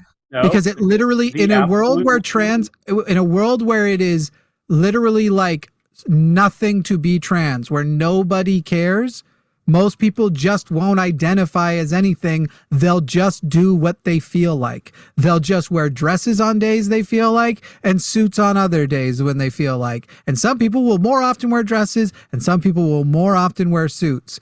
In that world, the better world, we'll talk about it less because no one will give a fuck. Everything you have described as a problem, the actual problem is the way society treats those people. Which I, in a way, would absolutely agree, because that entire concept works if we're not positioning ourselves to say that gender affirming care, the entire swath, is medically necessary for those people. Nobody has ever said that. Who has ever said that all trans people need medically transition? I'm not claiming all trans people. I'm not saying that. Obviously, that's part of gender. Why are you calling in to argue with us? I don't know of any trans people who say that, except maybe silly people on Reddit who haven't so much as like asked Chat GPT. They haven't even gotten to that stage. What is the main qualifying factor to absolutely remove any negative of gender affirming care? What is the one thing that justifies any negative of gender affirming care? It's suicidality. So that is not the one thing. It's not the only thing. It's the thing that gets a lot of talk in conversation. But when we and like suicidality is kind of shorthand for like worse mental health outcomes, and this is the most Literally. extreme form of that. So, but we can tell when trans people are not supported socially, they have worse mental health outcomes. Literally, one supportive person in a trans child's life reduces their suicidality by like a pretty large proportion. I can't remember the exact number, but it brings it almost back down to the baseline. And we know, like, we suggest that gender affirming care is the solution to the gender dysphoria problem because it's 99% effective. And we've tried all the other things. Like, I don't think I've heard a single suggestion. Hold on one second. I haven't heard a single suggestion for what else to do for trans people that we haven't already tried to do and has failed spectacularly. Like, do you think that we should be in therapy and try to embrace our biological sex and lean harder into it? Because we've tried that. Do you think that we should be put on antidepressants? Because we've tried that. Do you think that we should be put on antipsychotic medications? Because we've tried that. The number one most effective treatment for gender dysphoria is allowing people to access the medical care that they say that they need, and by offering them social support. Which is the biggest lie of our time. So we've lost ourselves. It's literally the fucking medical facts. We've been giving people hormones. Hold on. We've been giving people trans affirming care for longer than we've done fucking heart surgery, Ryan. Trans care is older than heart surgery, and it's 99% effective. Yeah, you're not going to get far, Ryan, if your argument is just going to be the science that exists is a lie. If that's the full, if that's essentially your. You ideologically forced a one medical route for a extremely complex problem. We experimented for decades. We did. Do you understand that from the social and medical standpoint, transition is the last resort? We try so hard to make people go down other pathways. We put the bar so high. We keep putting more bars and barriers in the way. It's literally the last resort. And by the way, Ryan, you're calling years of exploration to get to this point.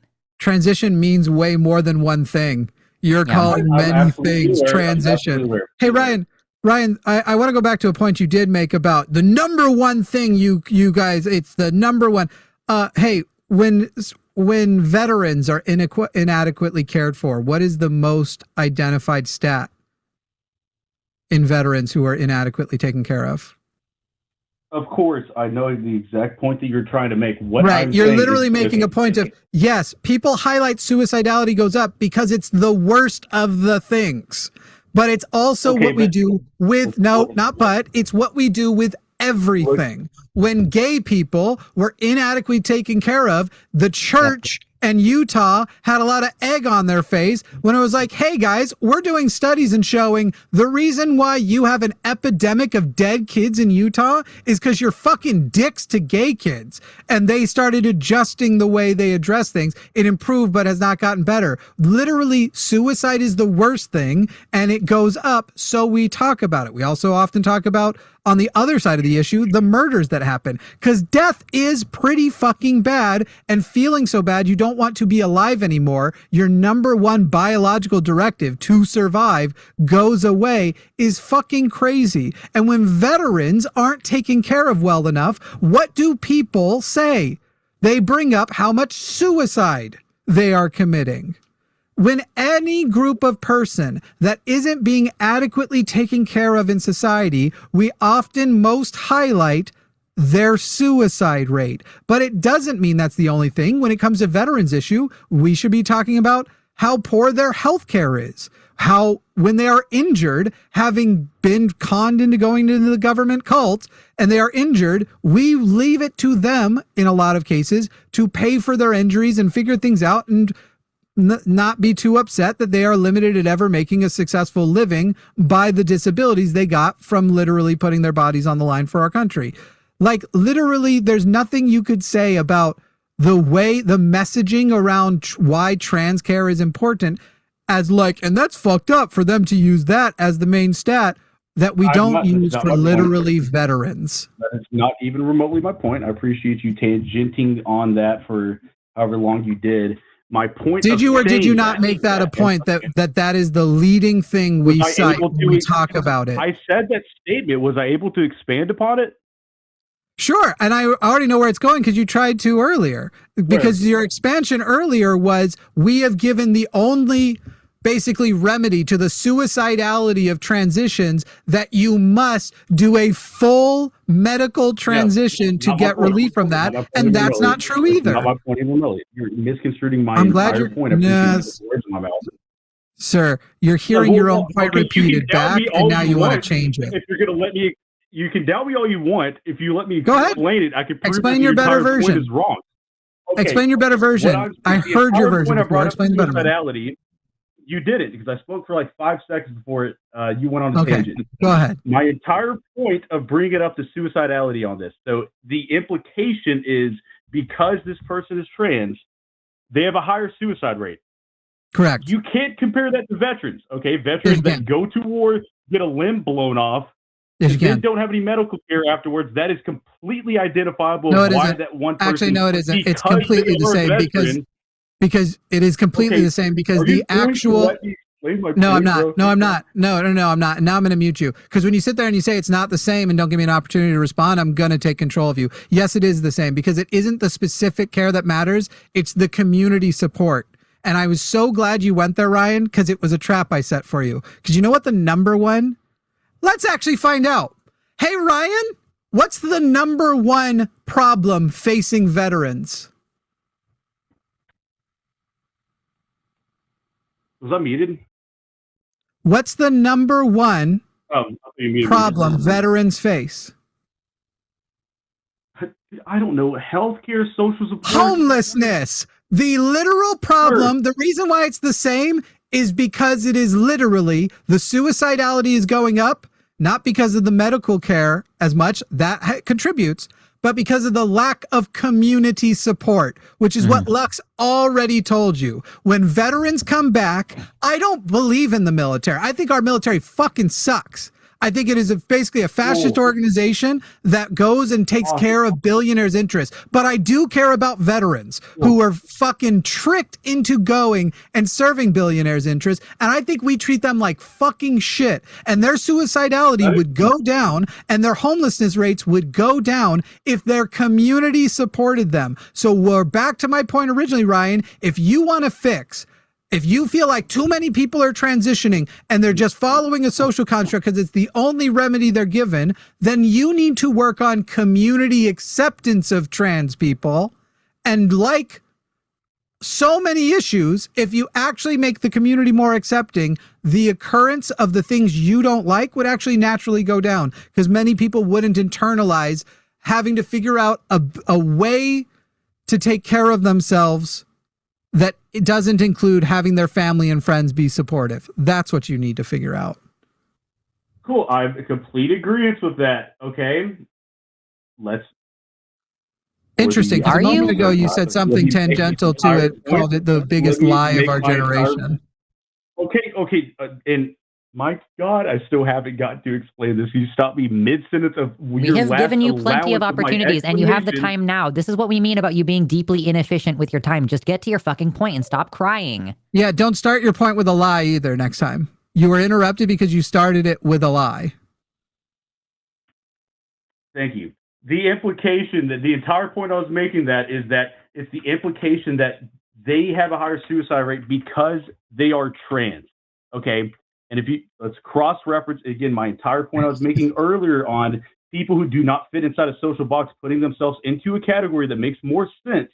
Okay, these are people that are most likely already going to be in a bracket that's a higher suicide rate. It's going to be a social outcast group. Most likely, it's going to lean into this. Again, if it's social construct, hey Ryan, you've once again started with something that's not true. Trans people understand that their suicidality is higher not because they are trans, but because they are going to be met with social resistance. When we give people transition treatment, their mental health outcomes resolve to be more like the average person. So none of us are saying that it is because they are trans intrinsically. Maybe you saw someone on Reddit say that and they misspoke or they were wrong. I did not. I said the implication and the entire idea of why gender affirming care is extremely successful is because it's around the implication of this is specifically for a transition, I would absolutely make the argument that if you have any single ulterior thought and you go into treatment where it's affirming your ideas and thoughts, you're always going to produce that exact same result. Okay, Ryan, I'm gonna clear this up for you, because this is your "I don't like trans issues" interpretation of it, and what you're saying is the implication is wrong. The main way in which allies try to advocate for the suicide rate to go down is community acceptance. The purpose of transition is to give access to trans people, to gender euphoria, which cisgender people find very important, and a reduction in gender dysphoria, which can also contribute to suicidality. But the main way, again, to repeat it, to make it simple, the way you take it, your cis not down with trans thinks it's not natural interpretation, is wrong.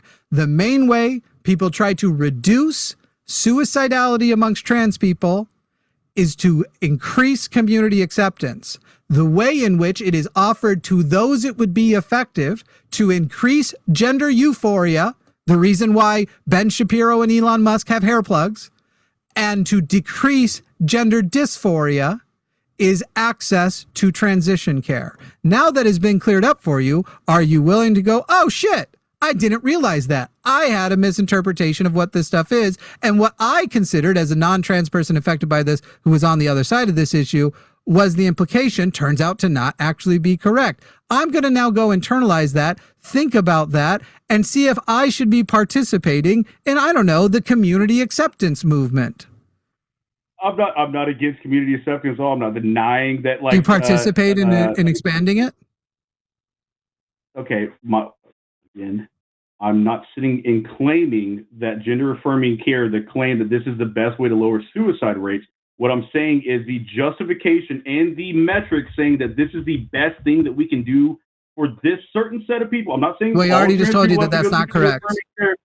We already just told you that that's not correct. We told you the best thing we can do for suicidality is increase community acceptance. The best thing you can do for reducing dysphoria and increasing euphoria is transition care. Affirming care.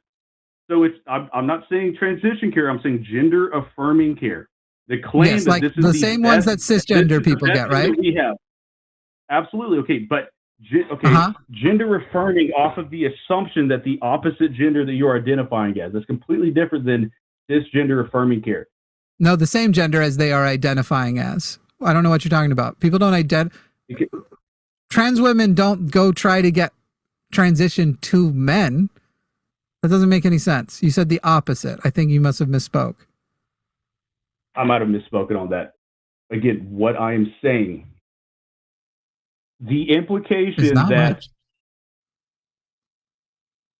Do cisgender people, does access to gender affirming care for cisgender people in any way reduce suicidality, depression, and other mental health issues? Let's talk about gender affirming care. Okay, Ryan, your question was, does access to gender affirming care reduce suicidality, depression, and other mental health issues in cisgender people? Is it the best thing for us to do? Is it the best thing for us to do? Ryan, your question was, does gender affirming care reduce suicidality and other negative mental health outcomes for cisgender people who seek it? I'm sure it has a positive uptick. I would never make the argument that is the best thing. Okay. Would you make the argument that we should cut them off from it because it is a social construct causing them to want to get that gender affirming care? Yeah, they're just comparing themselves to other men and women, which I view as a negative. Again, like if that's not your question. Your question was, would you cut them off from care? Should we make it illegal? Should we regulate it out of existence? Is that care selected? Is that care? Sorry, suggested. Yes, and actually, even worse. And so even worse, there is no. Excuse me, Ryan. Hey, Ryan, if you're a cisgender man with dysphoria, you will not be required to get therapy before being allowed to elect to get gender affirming surgeries. Okay, and again, I'm not saying if you could go up and get breast implants at any time, Correct. The Without, in suggestion fact, that I, you a should is cisgender very man, wrong. can go and get breast implants and say it's for a That's joke absolutely and not be true. required to get therapy. Yes, that's absolutely true. That's literally happened. A man lost it on a bet and lives with breasts I know, now I'm because very he aware. lost a bet. Yeah. That's I think awful. Cuba So was should going to we do be that. cutting off cisgender, gender affirming care? Because the better thing would be to address the social construct at the center of this all. If it is a suggestion through a part of care, yes. No, they don't. They aren't required. They aren't required to get care. Transgender It's people elective. are required to get care. Cisgender people elective. are allowed to decide for themselves whether or not they want gender affirming care without additional treatment. It is completely elective. So again, the question is, should we cut them off? Just answer. Should cisgender affirming care be cut off from cisgender people like Ben Shapiro, like Elon Musk, who have both gotten it? We should not ever cut off. If you want to cosmetically change your body, that's perfectly fine. Again, the problem is a doctor suggesting that you should do that. That's the problem. If you went to the doctor and said, Doc, I really don't feel like a man, and he really goes, understand, okay, I think, the diagnostic process, and we are kind of getting to the end of our time today. So, I just want to be totally clear that with trans people as adults, you have the option to go to an informed consent clinic and just get the care the same day. And what they do in an informed consent dynamic is they just explain to you all of the different side effects of the medication, which you probably already know about because you've probably already researched it before you decide to take the step to go talk to a nurse practitioner about it.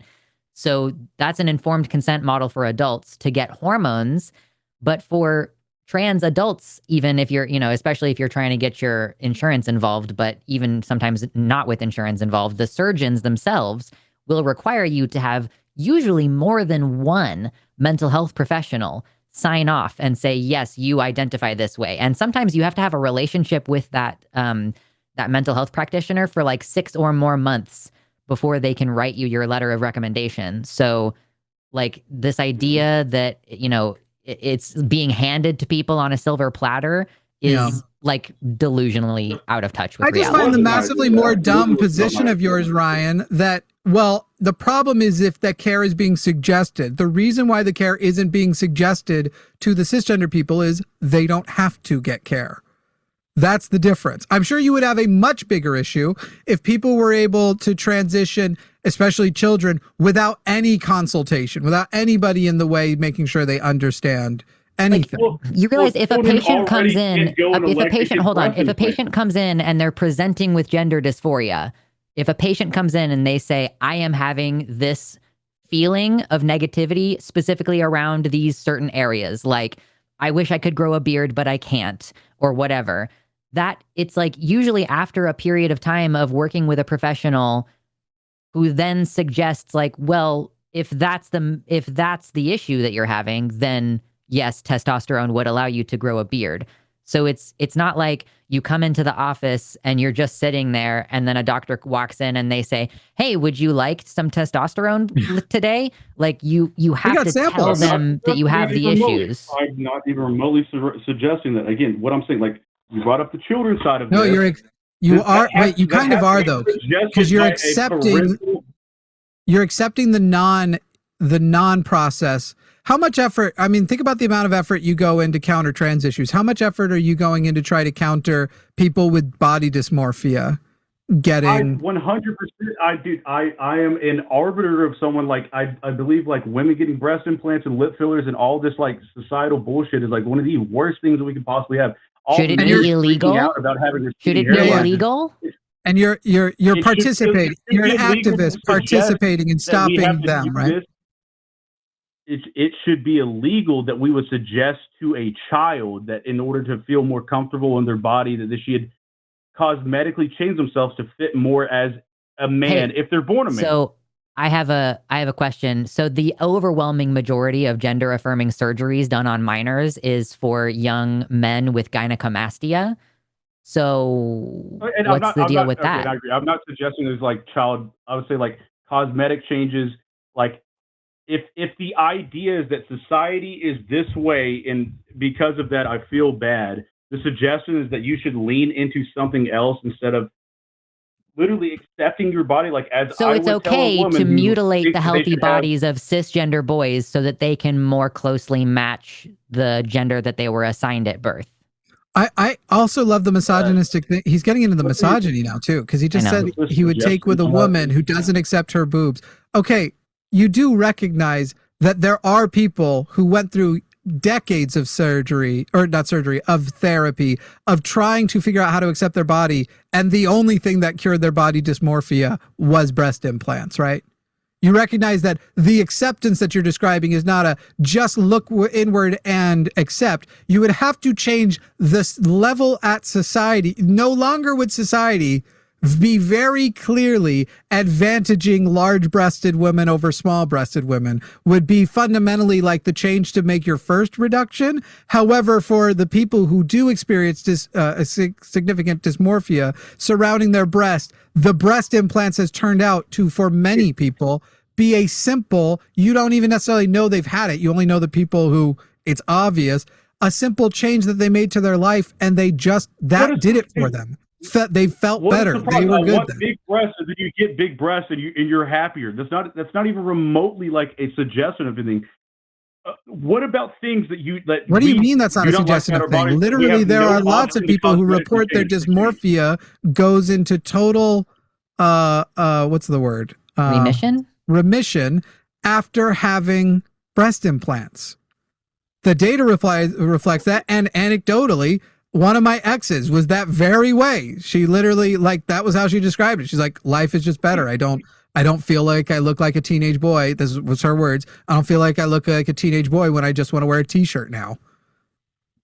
I mean, how is that not the most obvious thing in the world? Obviously, if I fuck Ryan, also, you don't seem to understand how this works for children.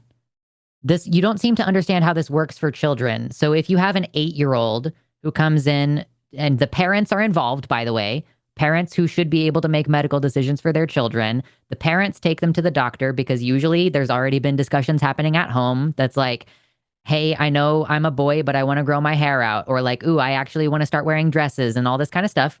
That starts in the home with the parents who know the child best. And then they go to a pediatric psychiatrist who can help them figure out whether this is just play or whether this is like a real, sincere, ongoing thing that's going to persist into adulthood.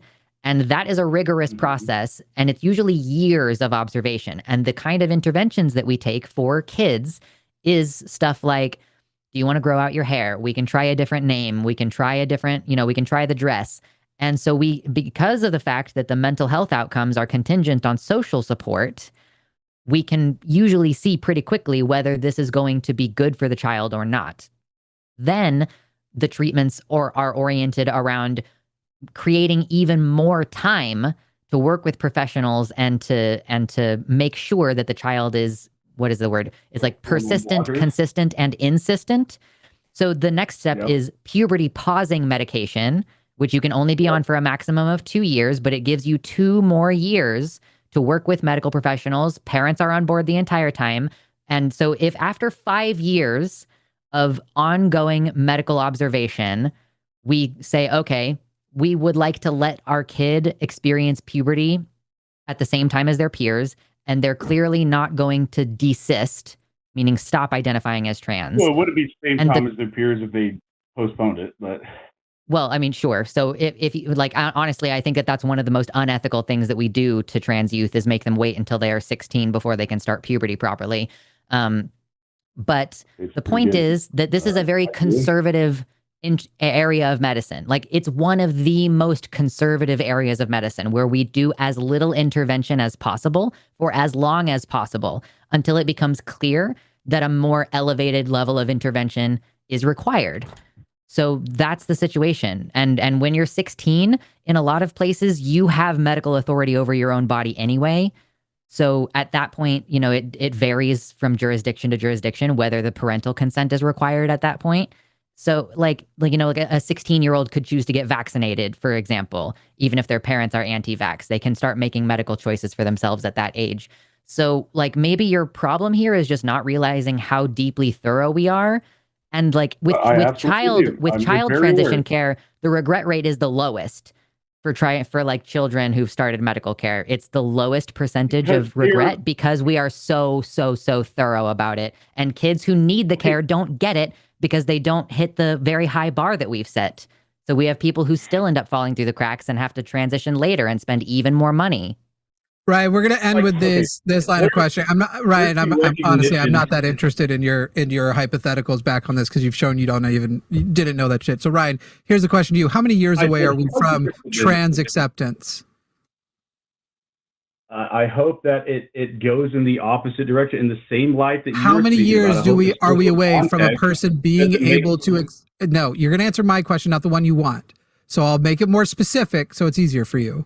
You're saying what we need is them to just accept their body, and you've accepted that requires a social acceptance of them and for a different society for them to be in, and you think that would fix it all or most of it. How far away are we from the world where a trans person can live comfortably, socially supported, whether they transition or not?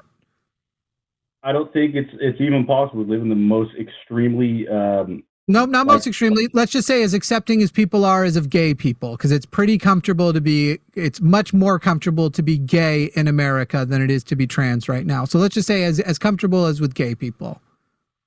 We would have to desexualize our entire How society. far are we from it? I don't think it's possible to desexualize right, society. So great. You think that the way in which we could remedy to this, which would require a total change of society, is not possible. So we're going to keep going ahead and supporting trans people with the science-backed treatments that suggest we can improve their outcomes, because in the face of the impossible society you just said, they are never going to achieve social acceptance. Or we should just stop suggesting to people that they should be something that represents a model of society, and that's the only way that they're going to feel better. This call has been boring. You have learned nothing. I'm hanging up now. You literally just looped back to something you agreed you didn't. And when we pointed out that what you just said was your point earlier, you said we're misconstruing your point, and yet you've looped back to it. Yeah, literally nothing changed. Literally no progress. Thoughts, no thoughts. Head empty. Was that not literally the point? He was saying I kept misconstruing and not letting him get out and then he ends with the same point. Essentially, his final point is people are trans because you're suggesting to them they're trans. Yeah, literally, that's the whole thing. It's like it's not natural. It's you didn't come up with it yourself. You're only comparing yourself to other people. Just fucking brain rot, dude. Crimson, sorry, no, not interested. We're not doing the trans species thing today. What is the deal? It would not be, probably just because we talked about earlier. Maybe. Neither of us believe we're trans species, nor do either of us experts on anything. And while there's a lot of identifying that socially you guys can do whatever the fuck you want, I don't care about. If you're asking me to march for something or affirm something, especially something that is dehumanizing, Lux and I have talked about this. I am not fond of the it-its pronouns, because it is dehumanizing to call somebody an it, and dehumanizing language is bad. However, I call Lux it-its because Lux identifies as it-its often enough. Sometimes I resort to they, them, and I don't come on here and be like, what's that? I'm okay with it. Yeah, and I don't resort to like, don't do it. I also don't believe that, like, I don't understand quite the argument of it being slur reclamation, because slur reclamation is never asking other people to use the slur on you. Slur reclamation usually occurs amongst the people who had the slur upon them. I use the slur in I identify as queer, and so it would be accurate for a non-queer person to say that I'm queer. Yeah, I feel like that's a good point and a good example of a time it's happened. However, also it's categorically different, because it's, I know, I'm just kidding. It's literally like, it's kind of like, it would kind of like be, I'm trying to think, the difference between a word that just means all brown people, all people who aren't white, that was used with a negative, versus specifically the N word. And it's kind of like, there has to be everybody gets their input, and that the broad consensus is, because I still know people who will, it's a smaller group than ever, who will be like, I don't like queer because that was the word that was thrown at me terribly. And so it's kind of like that. I know that even the reclamation of the T slur, within it has faced that too. So, but specifically when you look through history and shit, dehumanizing language is like the level of where I get onto leftists when you start calling Republicans animals and dogs. And Lux one time called, do you remember Lux? When I messaged you disappointed because you called Elizabeth Warren a snake, and I was like, hey, I'm upset with Elizabeth Warren too. We shouldn't use animal language to define the people that we don't like. Bro, that was years ago. 8 years ago. Yeah, I don't remember. What are you screaming at me for? Yeah. It was when after Elizabeth Warren said, by the way, I still believe it happened. I just think she misunderstood what he was trying to say when she said that Bernie said a woman couldn't be president. I suspect he was trying to convey, I don't believe America will elect a woman. Not only do I think he probably did say that, I think he said it because he's probably honest, and that's a true statement to make. Yeah. And they weren't. Yeah. And so she might have taken advantage of it. I don't know. Or she could have totally misunderstood it. But yeah, that was a thing that I had recently learned and was like, I don't like when people do this because dehumanizing language specifically is bad for people. But then, there's obviously a line to that because I don't personally call my partner kitten, but technically calling somebody kitten is also dehumanizing language. So, but especially when it comes to like negative terms, dehumanizing language, I don't know. It's just. Sure. I'm not calling Elizabeth Warren vermin, but I understand what you're saying. Yeah, in fact, that's a good example. Is to me when somebody says no, you should be embracing idiots because they're reclaiming it. I'm like, it feels like you're telling me to call trans people vermin because trans people are reclaiming vermin. Hey, that's what it feels like. Do you not identify as a degenerate, Jimothy? I'm, I can a little bit of a degen. A little bit of a degen. So using words specifically, it's was clearly purposely dehumanizing, and then animals. So, and there are specific animals that we talk about. So snake is one, dogs is one. When we point out to Donald Trump referring to brown people, even when he does it to people we hate, like when he killed Kamani, and I think he was like, died like a dog. And it's literally like, I have a feeling you called him that because he's brown and not because he's evil. It's, again, you're anti-Israel because it's like the same. You're anti-Israel because you're anti-Semitic. We're anti-Israel because we're anti-Zionist. We are not the same. And so, yeah, anyway, but y'all do whatever you want to do. I will say, as that reclamation goes, there are certain slurs that if a person said, no, I want you to call me that slur, I'm just going to say, no, I'm a public figure and I don't know that you're not recording me. And that's like, listen, only in the bedroom. Not even there, man. I don't think I could. Maybe because I overused slurs as I was younger. I was joking with my partner the other day, and I was like, is it crazy that we're talking about like our future life together and how we're going to live it? But you'll be one of the, like, as far as people I've known personally, you'll be one of the few who never heard me say the N-word, because when I was a kid, I used it like crazy. Wow. Like, I was one of those Wyoming white libertarians who was like, it's very important that we take the power out of that word. Like that was me as a kid. So it's like, isn't it funny that like, Will, you have the most intimate knowledge of me, but you'll be one of the few people who've never heard me say that, or, a litany of other things.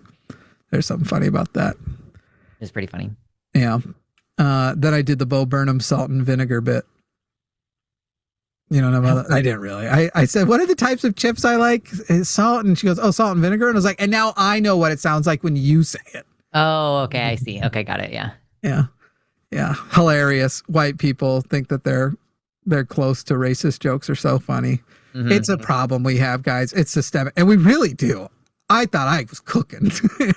It's just like, there's this whole thing where sometimes you'll hear one of those jokes and I was like, I know that joke is wrong, but the white supremacist in me still kind of likes it. Still finds it kind of funny. It's tough. All right, let's bring on John. John in Texas, pronouns they, them, is a theist, wants to talk about the intersection of their faith and being trans. John, go ahead. Can you guys hear me okay? Yes. Yeah. All right. Yeah, you basically summed it up. I think I'm trans and my family doesn't approve because of my face. And I'm considering leaving my faith, but if I do that, it's essentially the same thing as leaving my family, and I don't want to do that. So I'll let you evaluate the trans stuff with Lux. John, the best reason to leave your faith is that it isn't true. that's what I've been told. Yeah, I've been praying for any sign that I can trust it, and I've been reading the Bible, and I've been. Can you get one of your parents I've to been call trying me? to do Because my I'd like best. to ask them how they know God is a man. Yeah, I've asked them that, and they said, "Well, it says he in the Bible, so I think he's a man." And I'm like, "Yeah." So they but know what do you God's a think man he's because he actually? shared his preferred pronouns? That's what I'm assuming they mean. I That's mean, very literally. funny. So it doesn't matter. You're not a man if you meet in their world. You don't have to meet some sort of biological standard to be a man. You just have to tell people your pronouns are he, him. That's all God ever did. I'd fuck with them in that way, but mostly I'd evaluate their faith claim and ask them why they're trying to kill their child. Yeah. You should get them to call. The thing is, reason I might be trans because I look at female characters in video games and on television and in like even Luxander. You're cute, or not cute. Sorry. You're attractive, and I'm jealous that you have long hair and you look great, and I don't, and I'm guess jealous. I don't know how to assume or Gender phrase it. envy is what we Yeah. call that. Yeah, I have Is that long what hair. that Why are is? you bringing it up? Because you have it in a man mean, bun you're- all the time you're and a cute, black you're- background, All so the nobody time. can see it. All right, here we go. Yeah, I like unleash. your beard. Let's see how long it's been since you took a shower. My headphones fell off. Yeah, I was saying like, let's see how long it's been since you took a shower, unleashing the hair. No. It's yesterday. John, do you feel like it's leading to a lot of like pain and depression in your life? Is it something that is a pressing issue, or is it something that you have time to just figure out? Something you can, social transition is for most people free. I've been Even looking experimenting with it. into- Not most, but I've been looking into social. I've been looking into social transitioning, and I can't bring myself to buy feminine clothing and wear it out in public. I've tried. can you bring yourself to wearing buy my feminine wife's clothing and clothes. wear it in the mirror? I've tried wearing my wife's clothes in the mirror, and it just looks like a chubby man in a dress. I don't like that look, and I'm Have you ever seen know how to- those, those filters that'll let you gender swap? That might help. I have seen those, and that's actually what got me thinking about it. I was scrolling through Snapchat, and I came across a filter that's like, "What if you were what if you were a girl?" So I looked at it, and it looks cute. I liked it. It made my hair pretty long, and it made my See? face rounder and softer, and I really liked it, which has started my whole questioning thing. Yeah. Listen, if you feel like you want to be a girl, but you're worried about being an ugly girl, then you're just trans. Like, so I And guess just like, a girl. and just a girl. Yeah, fucking true. So I guess like I'm wondering. It seems like you have a feeling. You have like a sense of clarity around being trans. Are you just more like concerned about the social ramifications of it, or do you feel like you still are not crystalline on like knowing that this is a fact about you? I'm not. I don't know how to describe it, but I guess you could say I'm not clear in what my goals are for transitioning and stuff. And I don't Sure. want my family to disown me or kick me out or stuff. I still live with them, and if I get kicked out, I don't know what to do. This economy sucks, so I can't buy anything. What's Yeah, the I value mean, anyways? that is the kind of struggle for sure. And I mean, like you said, you're married, so you're not like reliant on your parents in a total fashion. Like you could get a job or like you Not already have a really. job or whatever. I recently got unemployed, but I have been looking. Well, our Sure. last No, I don't caller would just tell you just to really- accept yourself. I mean, in the face of I don't- this clearly like social denial. Yeah, I mean, John, usually the advice with that is do what you need to survive and survive long enough to get to a place where you can experiment and try things yourself. Because Yeah. whether or not your family becomes accepting won't change the fact of whether or not you are trans, nor will it change the fact of whether or not God exists. And so those are two realities that at some point you're going to have to face, regardless of what your family believes. And so you have to do what you can to survive now until you get to the point where you can address that. Yeah. It's like not going to go away. If it's truly that's what you're dealing with, then it's not going to go away. So you have like 2 lines that you can go down here. I guess 3. You could, as Jimmy's kind of suggesting, like wait until you're in a better position to transition, which still kind of ultimately folds into one of the 2 solutions that I was going to propose, which is like you can either transition or you can accept that this is what you're going to be dealing with on a daily basis forever. And maybe there are people who make that choice. We call them repressors, where they're like, I know that I'm trans and I'm choosing not to transition, or they're only living their truth in, very specific online forums, like small groups of anonymity and everything. So it really just comes down to like, what are you willing to live with? And you're either going to be like, I'm willing to live with the potential social fallout, which may be less than you are expecting, or it could be as bad as you think it will be. So, but people will surprise you. Sometimes conservative families, like they end up, I've seen like conservative families testifying before Congress to talk about how their child came out as trans and they had to go through a whole transition as a family into affirming that kid. And they were like Catholic, they're like conservative Catholic families making this transition. So your family might surprise you, but it might blow up in your face. You might find out that your wife has been trying to figure out how to tell you that she's a lesbian. You like things could go better than you think that they will go. And so it's good, I think, to give them equal weight in your mind. Things could go badly, but things could also go well. And if you decide that you cannot live with knowing this about yourself and not knowing the heights of happiness that you could reach by transitioning, if you decide that you cannot live with that, gray area, and you decide to make the transition, what I would recommend is imagining that things don't go well, but you navigate it in a healthy and successful way anyway. So, like, what if your parents disown you and your wife gets a divorce from you? Like, take some time to imagine being like, I'm going to get through that with skill and grace and with self-love, and I will find love again in my life. Like, you have not yet met all the people who will love you, and transitioning will open up that group. Like, the total number and depth of relationships that you can have will surprise you. I will say I come from the VR world. I know a lot of people's first interactions, and these days I think VR chat is Quest 2 compatible. I'll double check, but you can probably find a Quest 2 on Facebook Marketplace somebody's practically giving away. And I know a lot of people start literally just by role playing, because you can look like whatever you want, and you can literally, for as far as this experimental phase, jump on some VR chat and experiment with that and see if that's what tickles it.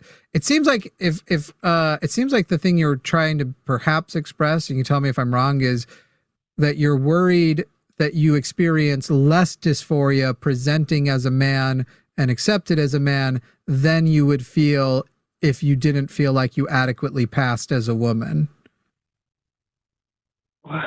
I'm not 100% sure how to phrase it, but I feel like whenever I put on feminine clothing, I feel myself. I feel awesome. I feel I have energy to do stuff I want. But if I leave my room or my closet even, then I'm scared that my family will find out, and then they'll say, "Why are you wearing a dress?" Or like, "Why are you wearing a skirt? Isn't that your wife's skirt?" Or like, I'll say, yeah, I am. This is nice. This is comfortable. I like wearing this stuff. And then Hey, they'll John, think do you happen to be Irish? I have Irish ancestry, yes. But I've been soft launch it by pretending you know. just got super into kilts. Isn't that Scottish? Oh, is that Scottish? Yeah, I think it's Scottish, you fucking racist. Who cares? Oh, yeah. There's such a big difference. Only to them is there a difference. White people, shut the fuck up. I don't like the Well, plaid of the no, kilt. there are That doesn't- non-plaid kilts. Yeah, you can get other ones. Ceremonial kilts like Uh-huh. bagpipers, I feel like, are usually wearing dark black or dark green kilts. I'm just saying soft launch. Even if you don't like the plaid, you can soft launch. And then you get to walk around feeling like you're wearing something they don't know is a skirt, because the Scottish still think it's not a skirt. It's the funniest thing. And I don't know. I'm just saying, just do what you can. But fundamentally, we're not going to advise you to ruin your life. Like, definitely make sure you are safe and won't end up homeless before you do anything that might financially or threaten your financial situation. But, you know, do what you can in the meantime. And it's funny, I'm usually giving this advice to people who don't want their family to know they're atheist. You do have to, you have to protect yourself first. I've been trying. I've been looking into apartments and stuff and jobs that I can afford apartment. But not but. And I know that my wife is what's the word? Allyship, but supportive. That's the word. Yeah. She's supportive and she wants me to be who I am, be my true self, and she's looked into hormone replacement therapy and therapy in general for me. Just being 26 and being like I'm having a midlife crisis, which means I'm going to die by 52. I don't want that. No, yeah, what you're experiencing is not a midlife crisis. Your brain has just kind of settled a little bit.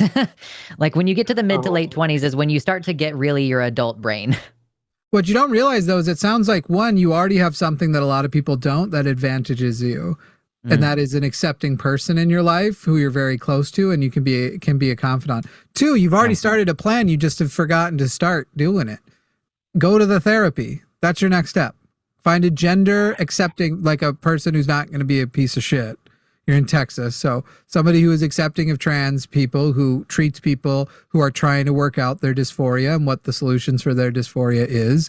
Yeah, and start that. That's your next step. Don't worry about any of the other stuff we're talking about. Literally go to that therapy and evaluate that and just focus on the next step, not the long term as much. Right. Yeah. Like when you were talking about goals for transition, it's like you're not going to be able to imagine the end situation.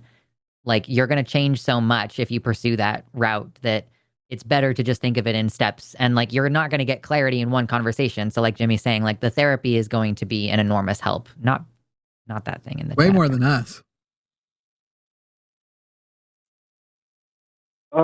My wife said she'd help me pay for the therapy because I'm trying to save so I have a safety net if something happens.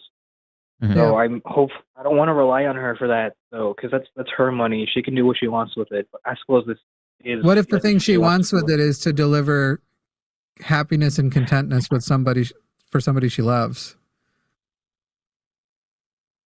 That's fair, and I do love her, and she's the most amazing thing that's ever happened to me. And I don't want my family to like in between us. John, they don't know. I don't have new.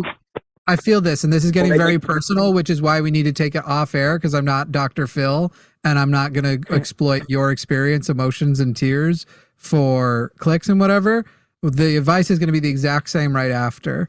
You need to go to that therapy. Start with the first session, keep looking for a job, figure out how to contribute, and allow your loved ones to legitimately believe that the best way they can spend their money is to make you happy. Like, not to trivialize it, but when my partner is having a rough time with certain biological things that happened to her that I only learned about this year. Did you guys know about periods? They're fucking crazy. Anyway, that was a joke. I've done it. But anyway, my first instinct is usually like, what's something I can do for her? And that often requires spending money, because it's not requires, that often involves spending money. And it's spending money in a way that the value of her having her brain state be a little less unbearable is better to me than anything else I would have spent that money on. And so accept that's okay. Don't then leverage that. Don't become a shit. One of the reasons why I trust it with my partner is I know she would never be like, I feel like a nice sushi dinner, so I'm going to pretend like I'm having a bad day. I know she would never do that. So don't ever become that person. Those people do exist. Let your people love you the way they want to love you. And that sounds like an act of love she's offering you. Yeah, since she's talked to me about this and being supportive and stuff, I plan on taking her to dinner tomorrow night. That's She sweet. doesn't watch the show, so I can do it. So I'm taking her to dinner tomorrow night. I'm expecting to spend like $200+ on like steaks and wine and stuff, and, Well, maybe- and to really show maybe- her that I appreciate take her her to and what dinner. she's doing. For the record, there's a lot of places that are cheaper than that will still be a nice gesture, that it would cost half that amount of money, and now you have $100 for the therapy. So I'm just saying, That's it. balance the Honestly- money you have, and Flowers have an amazing ROI because I've you never can heard look at them for like a week. yeah. Well, she's allergic to pollen, so I'm hesitant on getting her flowers. But there's always plastic flowers. I just think I'm just saying, you don't have to spend 200. You could spend 100. She'd get the full effect of the gesture and probably be a little bit relieved that one session is paid for. Yeah. Also, seek out local community, like or at least an online community, like but really go somewhere in person. Go to a support group in person for trans people. Yeah. Make some local friends. Like you are feeling socially isolated, or you are concerned about the possibility of becoming socially isolated. So start to counteract that. And if you're worried about getting kicked out, like it kind of sounds like you're living with your parents, then have someone who, like, you get to know someone who's willing to let you crash in their spare bedroom if you get kicked out. Like, plan for the worst case scenario, but also keep in mind that, like, it probably won't go as badly as you think it will, and make some goddamn friends because you'll feel better. the only friends really I have is her. So I will Exactly. take- And you need way more support than that. Yeah, Go find a queer accepting D&D group. truly. I love literally, like- D&D. I just don't have time. Yeah. Oh, you could join my Discord server, which is like Luxander.net has like a bunch of links at the top if you want to have a community of trans people who might be able to help you get resources. And I know that those crazy kids do TTRPG stuff sometimes, and they play games together and stuff. So at the very minimum, it's a one community hub that you would have. So therapy and D&D, that's what we got for you, John. We are going to go ahead and move to our last caller, but you can share a final thought now. Okay, thank you guys so much for the advice, and I hope you guys have a wonderful day. Thank you guys so much. See you, John. Oh yeah, thanks. He thinks next time John might call in with a different name. I know. I'm like, you keep using this name. You can change it. A lot of people, I will say, if I have a criticism of the trans community, it's this. So many of them are very uncreative with their transition names. And do I understand that's to make it maybe more socially acceptable to other people?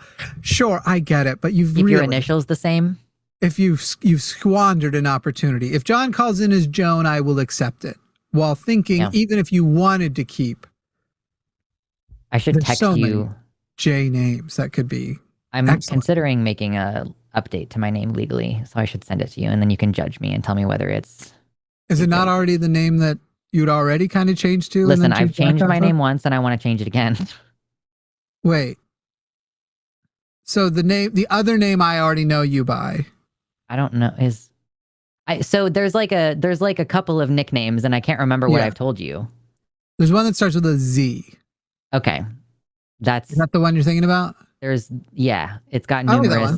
numerous. Yeah. But I don't know if I told you like the long version of it.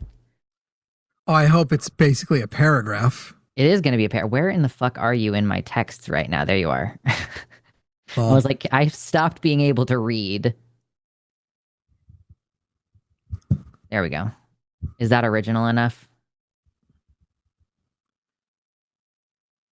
yeah, I thought Okay. it was slightly different. I thought there wasn't the last so letter.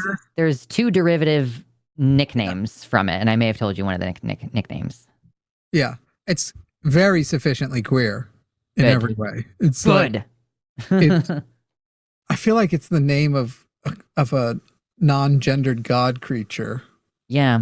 You know, it's really fun how many different names I've come up with because I want my World of Warcraft characters to have a name and no special alt characters in it. Mm. So That's one of those. Yeah, I got you. All right. Well, I don't play WoW because I'm not trans. All right, know. everybody who plays WoW is trans. Ross in Illinois. Ross in Illinois, pronouns he, him. Our last call today probably won't be very long because I also don't actually know how to start a union. I think you reach out to an existing union and see if you can get your company to be a part of it. That's what happened with the United Brothel Workers. So, Ross, what's up? Hey, how's it going? Thanks for having me on your channel. I appreciate it. Sure. No, I was just calling because I was just having problems at my work. I work as a cashier on MAGA, and I feel like they mistreat me there sometimes, and I'm trying to get unionized.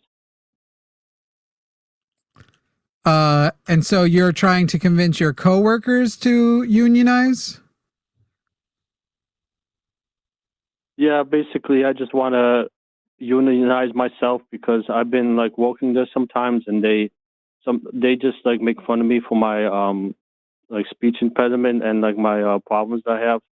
So it's just been like too much work on me, and sometimes like the coworkers and employees or the other people working there would just like throw apples at me and stuff, and I'm just trying to figure out a way that I can have rights for myself.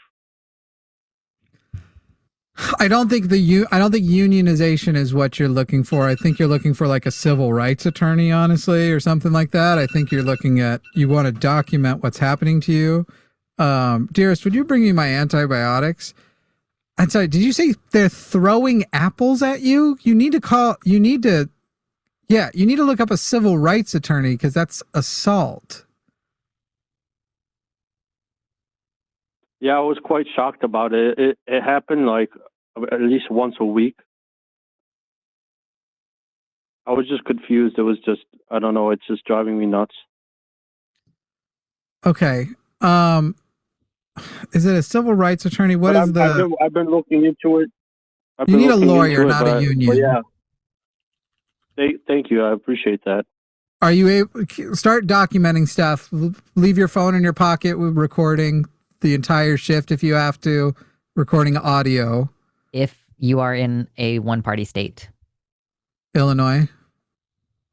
Yeah, I don't know what their laws are there. Is Illinois a one-party state? Not a one-party state. Let's see. Wait, but a grocery store is also a public place, so there's no expectation of privacy. Okay. Maybe I'm the not a lawyer. offices. I don't know. Call a lawyer. Talk to a lawyer. Consult with a lawyer. Wait. They're going to probably want you to get whatever documentation you can. Do it? Sounds good. No. What do you say privately? As far as recording goes, you need to ask a lawyer what your recording options are. I suspect out in the grocery store itself, you're allowed to record, though it could be against an employment contract. But Sure. I'm legally allowed to record in a grocery store without anybody's consent because it's a public place with it's a private business with public access. So there is no reasonable expectation of privacy. However, I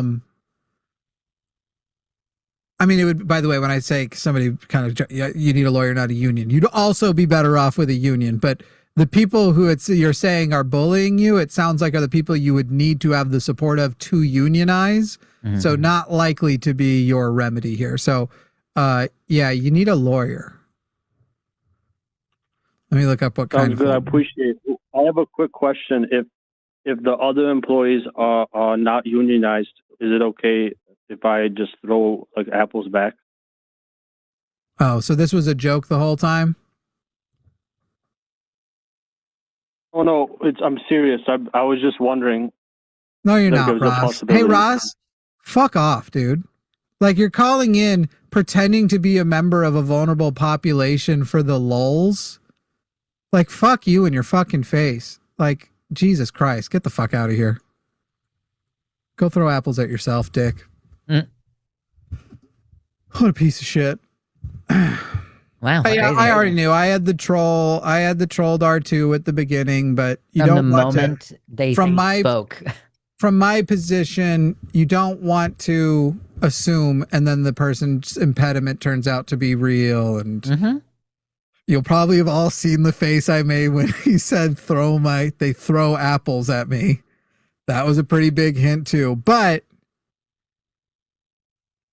you do engage the best you can on the off chance, and had the troll thing never had revealed itself, there's a chance that by the end of that call, somebody somewhere could have gotten there's always the possibility somebody watching is in a situation where they are a vulnerable population that is bullied for their condition at work, and that there could have been good for them. But yeah, no, that person was just a giant piece of shit.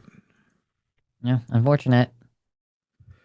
I imagine the end would have been something like, how do you like these apples?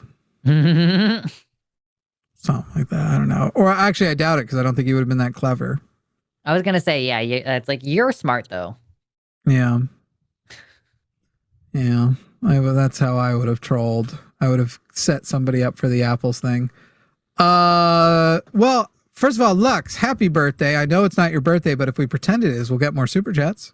It'll be my birthday in like 2 weeks. Yeah, but the point is that mine was like a week ago today, and then last night was Javon's. So I was like, let's get more birthdays. Josie's is tomorrow. Listen, if you donate to us, that money gets shared amongst everybody. At least a portion of that money gets put in the pot. This part wouldn't, would it? If you go to Patreon, no, profit share occurs between the people directly on the episodes. But there's like a percentage that goes into the pot. It's the general pool is the clips,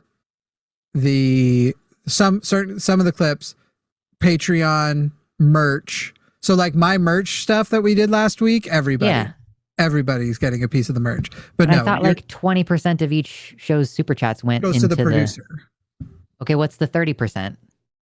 The company. The company has overhead. Okay, sure. Yeah, I was conflating that with like going into the pot. Yeah, the hosts have 50, split 50. The producer gets 20, and then 30% is the company's overhead. That's why it goes into like call-in studio and shit like that. And me. No, it goes to there. So we have 2 salaried employees. Arden and Luthien do jobs other than production, and so it's basically paying their hourly. What would be their hourly? It's funny.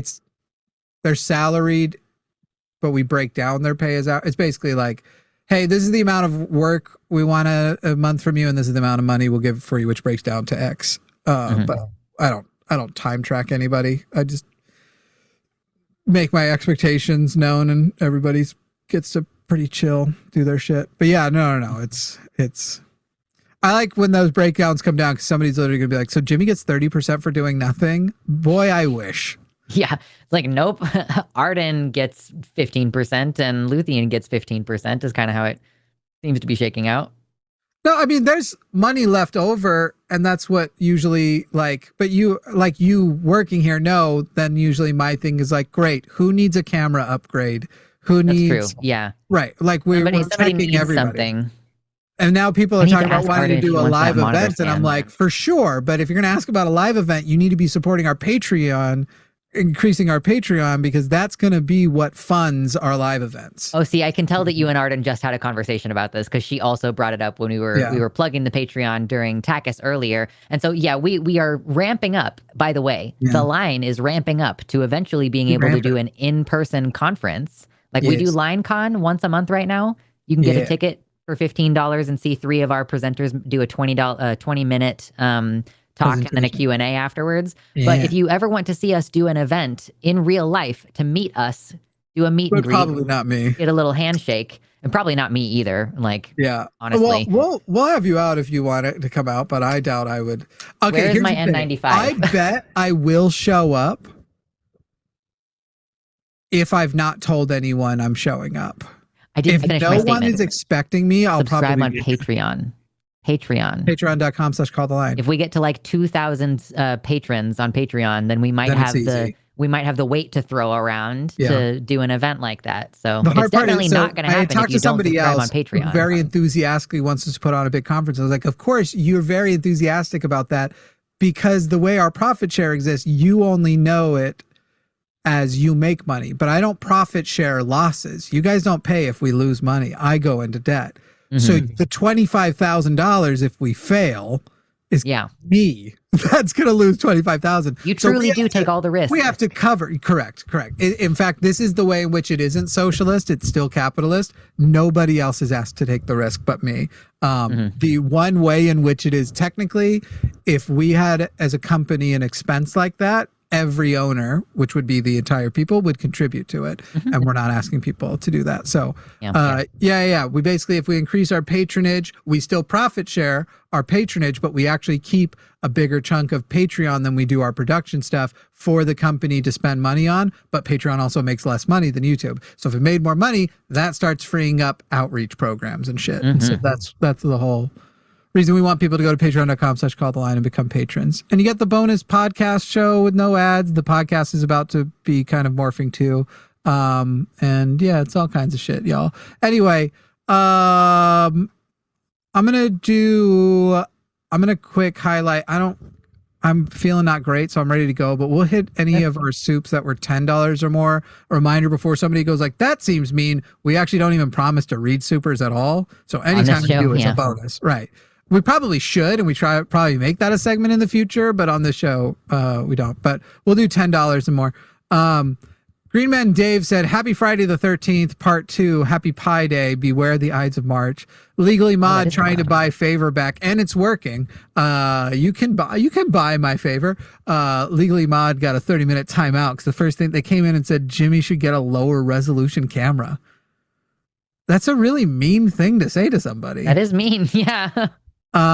Especially when it's like, crazy. Oh, look, I don't read most of live chat, but I read the names I often read the people I recognize. So because I recognize you're here as a regular, it was a higher chance I was going to read it. And then you just shit all over me. Anyway, I know I'm ugly. I don't need the people who I thought were here in a friendly way to remind me. But they're buying their favor back. You need to start asking transphobes, 1, if they know what a social construct is, and 2, if they think gender identity is voluntary. Ryan's call demonstrates that he would give the wrong answers. Perhaps, Mod, you should ask transphobes those questions and put them on YouTube. Bodhi Hup says, 34-year-old Ohio white cis man, why care/talk so out of pocket about everyone else's experience? I can't speak for my family, let alone people. I don't know. Be mad at the rich for making life hard, not the LGBT. My problem is the way that call ended too. Like Lux said, nothing happened in his brain, and he's not going to go back and watch it and be like, "Oh yeah, I did fuck that up." Yeah, I did fuck that up. Maybe he'll hate watch it when we repost it as a clip, an hour-long clip. My bad. Yeah. I was like, we got to 43 minutes or something, and I was like, we're getting close to the end of our time. Yeah. Kaylee says, my birth certificate had a clerical error and my parents changed it to female when I was a year old. I'm an NB, and if Ohio goes the way of Kansas, I might just embrace the chaos. Love y'all. Hell yeah. My old roommate was accidentally trans for a while because his driver's license mismarked him. That's fun. You know what's really fun is when I first got my learner's permit, they put an M on it. I think that I had an F on my birth certificate, and the person so I was like 14, and I was just, I was in my early days of being male presenting, and you're 14 and you got a license? Not a license, a learner's permit. I thought that wasn't until 15 you could get a permit. It depends on the jurisdiction. Oh, wow. Yeah. Wow, you can get a limited use driver's license at 14 if you live like on a farm in Cheyenne. Outside of town to be able to come into school and stuff. Yeah, we had the same kind of thing in Kansas. Yeah, but like a learner's permit, meaning you have to have an adult in the car with you and everything. Yeah. Like supervised. Yeah, 14. Yeah, I think it's funny. Like when I tell people I've lived in rural places, I've lived in places where you could get a special license at 14 because you lived out on a farm too far from the school. Granted, I lived within walking distance of the school, so I didn't. You could also go to work with it. Yeah, it was a special license. Flux says, unironically, Jimmy, you look great in makeup when you dressed as Jesus a few months ago, and I think you should consider doing it more regularly. No, I won't. You would have to pay me. And the answer has nothing to do with being trans. I fucking hate wearing makeup. I feel caked into my own face.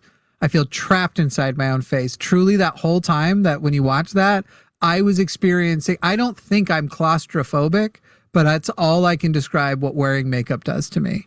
Yeah, It makes sure. me feel trapped. I hated it. Literally, like Luthien, from the moment that we wrapped, how long was it before I had a makeup wipe on my face? It was pretty instantaneous because I was even gonna do more and then I decided not to because you were already like not having a good time. You can say I was bitching. You're allowed. I don't think you were bitching. I was just like, I don't like this. I'm not liking this. Yeah, you bought a lot more.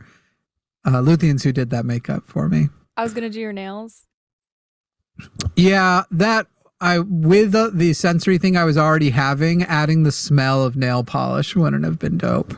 Sure. Flex also said, Big W, John, FW are from what does FWIW mean? For what it's worth. For what it's worth, I started hormones at 35. It's never too late. Best of luck. Yeah, I don't know that John's remedy will be specifically hormones. I don't know that John isn't gender fluid versus a trans woman. I don't know shit. That's why, like, the direction John was given was, you've already got a supportive person and you have a path to therapy. Take it. Spend less on steak if you're gonna. Yeah. That part was the part that I was Being like, unemployed. if you have $200 for a steak dinner, cut that shit in half and go get the first session of therapy. Therapy's about $100 a session. If you have no insurance, I think. Yeah. Yeah. Caleb Byte says it's Caleb, by the Caleb YTE. Caleb Whitey says it's Caleb, by the way, for any very likely future super chats. Go fuck yourself, Jimmy. Well, Caleb Whitey, I got to tell you, it's probably going to happen again. And I apologize for that, but I am not good at the remembers. I thought it was Callie. So Callie you Byte. also, I don't know if you saw this one from Foxy Illuminata, $10 for saying, I came in late. Here's a tax. # Team Lux. # Jimmy, go fuck yourself. Oh, thank you, Foxy. All right. Well, that would be an example of a positive dehumanizing word. But ones that are traditionally used are usually, I don't know, literally Foxy, like what are you saying? Foxy is a okay, that is the positive. one you're talking about, though. Yeah. Okay, cool. I was like, wait, where are we talking bringing about it this back again? to earlier. Yeah. Dehumanizing Bookending language is this stream. actually one of the. I didn't even say this earlier. I don't know why I didn't when I was making the point. Dehumanizing language is a mark of genocidal language. People who are looking to commit genocide pretty much always resort to a few different things. So vermin is one, Yeah, that's why I insects is alluded to one, it. animals is one, snakes is one. These are the bad ones. But Foxy, you can do that, like this Foxy. Yeah. And I'm sure somebody will be like, Jimmy, you called somebody a piece of shit. What's more dehumanizing than that? And that's the thing a piece of shit would say. None of these rules are perfect. There's context. There's history. There's nuance in your dehumanizing language. Yeah. Yep. Well, here I go again on my own.